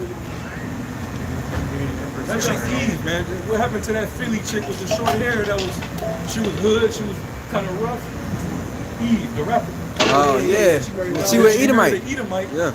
And now she's getting light. It look like she's getting lighter in complexion. She got her hair all straight, and she now got the Valley Girl accent. She don't sound like the chick from Philly. Little rough rider chick, yeah. Not the same chick. We tell somebody she was in the Rough Riders. Yeah. When she was with that nigga Stevie J, I was still the Rough Rider bitch. What about Pitbull and the skirt. Serena Williams? She started to change her fucking complexion too. That would eat my own. Yep. Yeah, they'll give you hell at home and be all raggedy at home, but go into the office, talk about, yes, sir. Morning, sir. Look at all the clean, it smell good, soft smoke, hair done and Oh, shit. yeah. Smell good. Making the coffee, you know. Hey, that's like who are like going with tonight lately with the white man. Oh yeah, a family that prays. Look at praise. Tyler Perry. I like that shit, man. This their ass in. Hell yeah. Niggas want to work it out, man.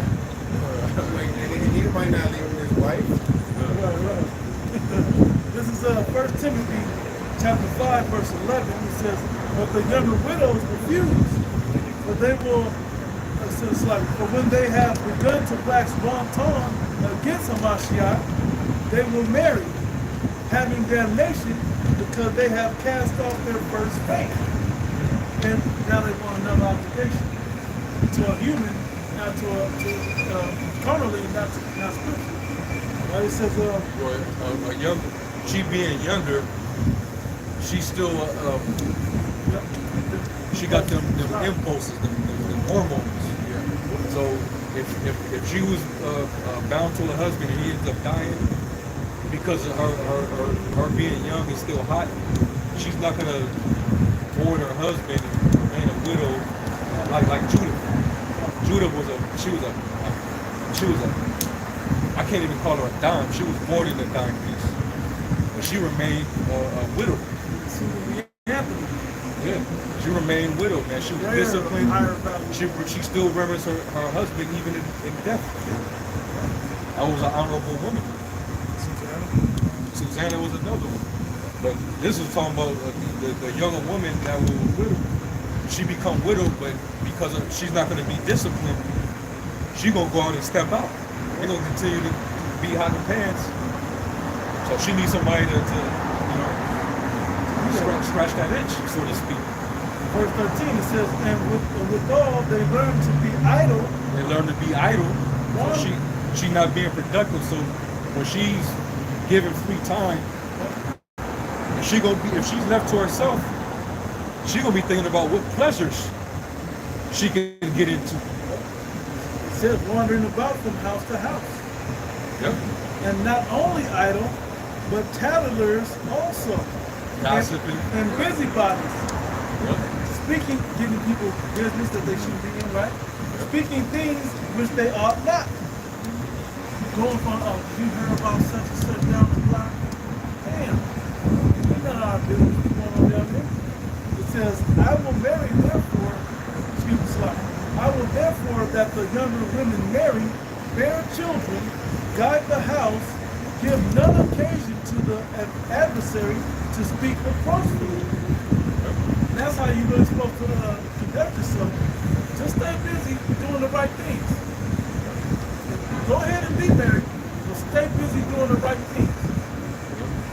Don't go looking for situations that you can get loose and start, getting idle girls trips and all this other shit. That's just, you should be too busy to be on the girls trip. It's a family trip. The idleness, they be on social media. Yep. A lot of bullshit comes from being on social media. And that's how the devil flipped it. Okay, well, you ain't got money to go nowhere. Yeah. You idle all up in other places. So I'm gonna bring them other places to you. And now you can go visit these places every hour, all day. And then Satan loves when you're idle too. He's operating on your mind while you're to yourself. I don't know. I haven't seen this scripture directly, but the saying in the world, in the church, was an idle mind is the devil's playground. But this is a true statement. You give yourself, or a woman, or a man, whoever, anybody give yourself too much free time. Open Window to do some bullshit. That's what Jay started to do about a lot of times. Let me go do some bullshit. Yeah. Let alone how deep a woman can go. Like for example, if she's always on social media, that's not a good sign. It's not. You could possibly go into her DMs that she ain't showing you. She's probably doing some shit she shouldn't be doing because she got too much free time on her hands. At least if she's productive, her mind is actually focused on what she's actually trying to produce or what she's actually trying to work on. You know? As a matter of fact, was that in First Timothy, where it says a woman professing godliness? Yeah. Good works, right? With good works. First Timothy chapter 2, verse 9, yeah? Got it. First, in like manner also that women adorn themselves in modest apparel. And first off, the way you keep your, because today, why do women like about 3 different thoughts? Not trying to work with the thought. The original thought is when the Hawashai said it's not what goes into a person that defiles it, but what cometh out. Right? So when a woman dresses provocatively, it started on the inside. Now she's playing it out. Yeah. And that just opened the window to all kinds of mischief. You know, so that still applies in this scenario. This is why I was given to be covered up. Because what is that promote? The lust of the eyes. Yeah, that's the flesh. And then the lust of the flesh, and then the lust of the flesh. you know, so on and so forth. Shamefacedness and sobriety, not with broided hair or gold or pearls or costly array. That got your beauty. The outward appearance. In your outward intention of you know, these outward trinkets that make you appear beautiful on the outside. It ain't really about just your outer beauty. Done. You know, so don't let your adorning, you know, your beauty, your decorum, don't let it be of the jewelry that you wear, or the type of outfit you got on, or the hairstyle you got it in. It just draws unwanted attention. Exactly. It should be a And you got that one chick, she's supposed to be a Hebrew Israelite, but she specializes in grills. All type of grills and shit. I mean, what the hell is this shit? She's selling grills and shit. The brother went in on her, and then she got the video taken down. Yeah. She was hurt, but she was cut. It would have been different if she would have kept that separate. You know, it's not wrong that she's doing that, but she tried to bring it into the truth. She put Judah on the side. Get your teeth in these colors and put Judah across the teeth. We're starting to see some of the people that are trying to capitalize on the truth. Yeah. Said buy the truth and sell it not. It's more productive to tell somebody about it than to try to sell them something about it. You can't, we always say, you got all this merchandise, you can't wear the truth. You always, put my Judah shirt on with my fringes on it. I'm a Hebrew Israelite today. You gotta be in you. When she hit the fan, you saw them come down with red wrap. You got another They don't battery? give a shit if you got fringes on or not. They gonna come down on your ass. And if you don't got this truth in you, done. But, The Holy Spirit ain't going to come out. yeah. Finish that, we'll close out. which becometh woman professing godliness, good works. Let the woman learn in silence with all Also on the last part. We know what the next part says. Yeah. But the last part. but which becometh professing godliness with good works. Profess your godliness by letting your work show that you're a godly woman. Like that promiscuous woman in Proverbs 31. It's the works that you do that your adorning shines. Right? That's where your beauty shines at. Okay? You got your shit in order.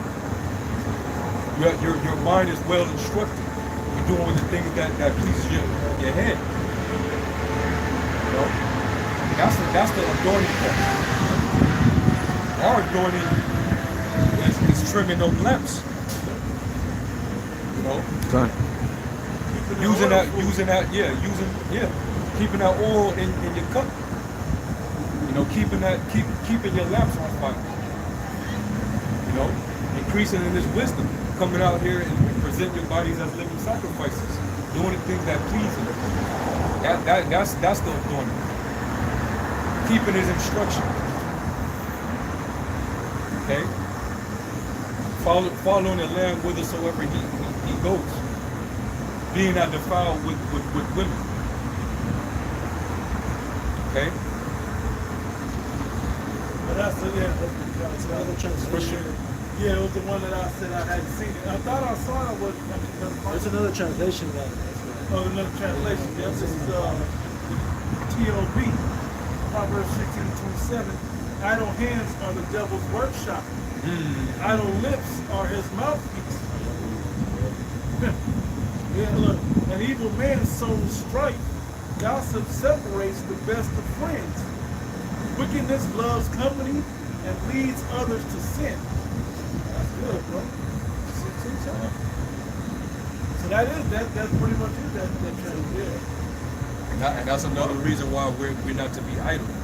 Because brothers got all type of idle time. And brothers can easily fall into some bullshit. Okay? So, yeah, man.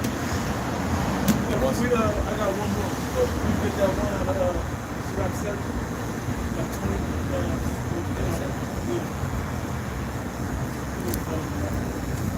Back in Sirach 7 and 27. It says, honor your father, this in the GMT. It says, honor your father with all your heart, and never forget how your mother suffered when you were born. It says, remember that you owe your life to them. How can you ever repay them for all they have done for you? And this is when a day like this comes about. It's not just this one Sunday, this one month. This is an everyday thing. And every action you do, whether they're present or not, you should be honoring and reverencing the lineage you come from. And at the end of the day, you know that the Israelites come from the Father. That's who you to really give praise and honor and glory to every day of your life. For everything that he does, that he has done and is continuing to do for you. And that, you honor your father and your mother down here. Yep. Everything else falls in place. So with that, we give all praise, glory, and honor to Yahweh. The ones to the older apostles and bishops of the great millstone. Peace, blessings, and salutations to the tabernacle of David, the hopeful elect. Shalom.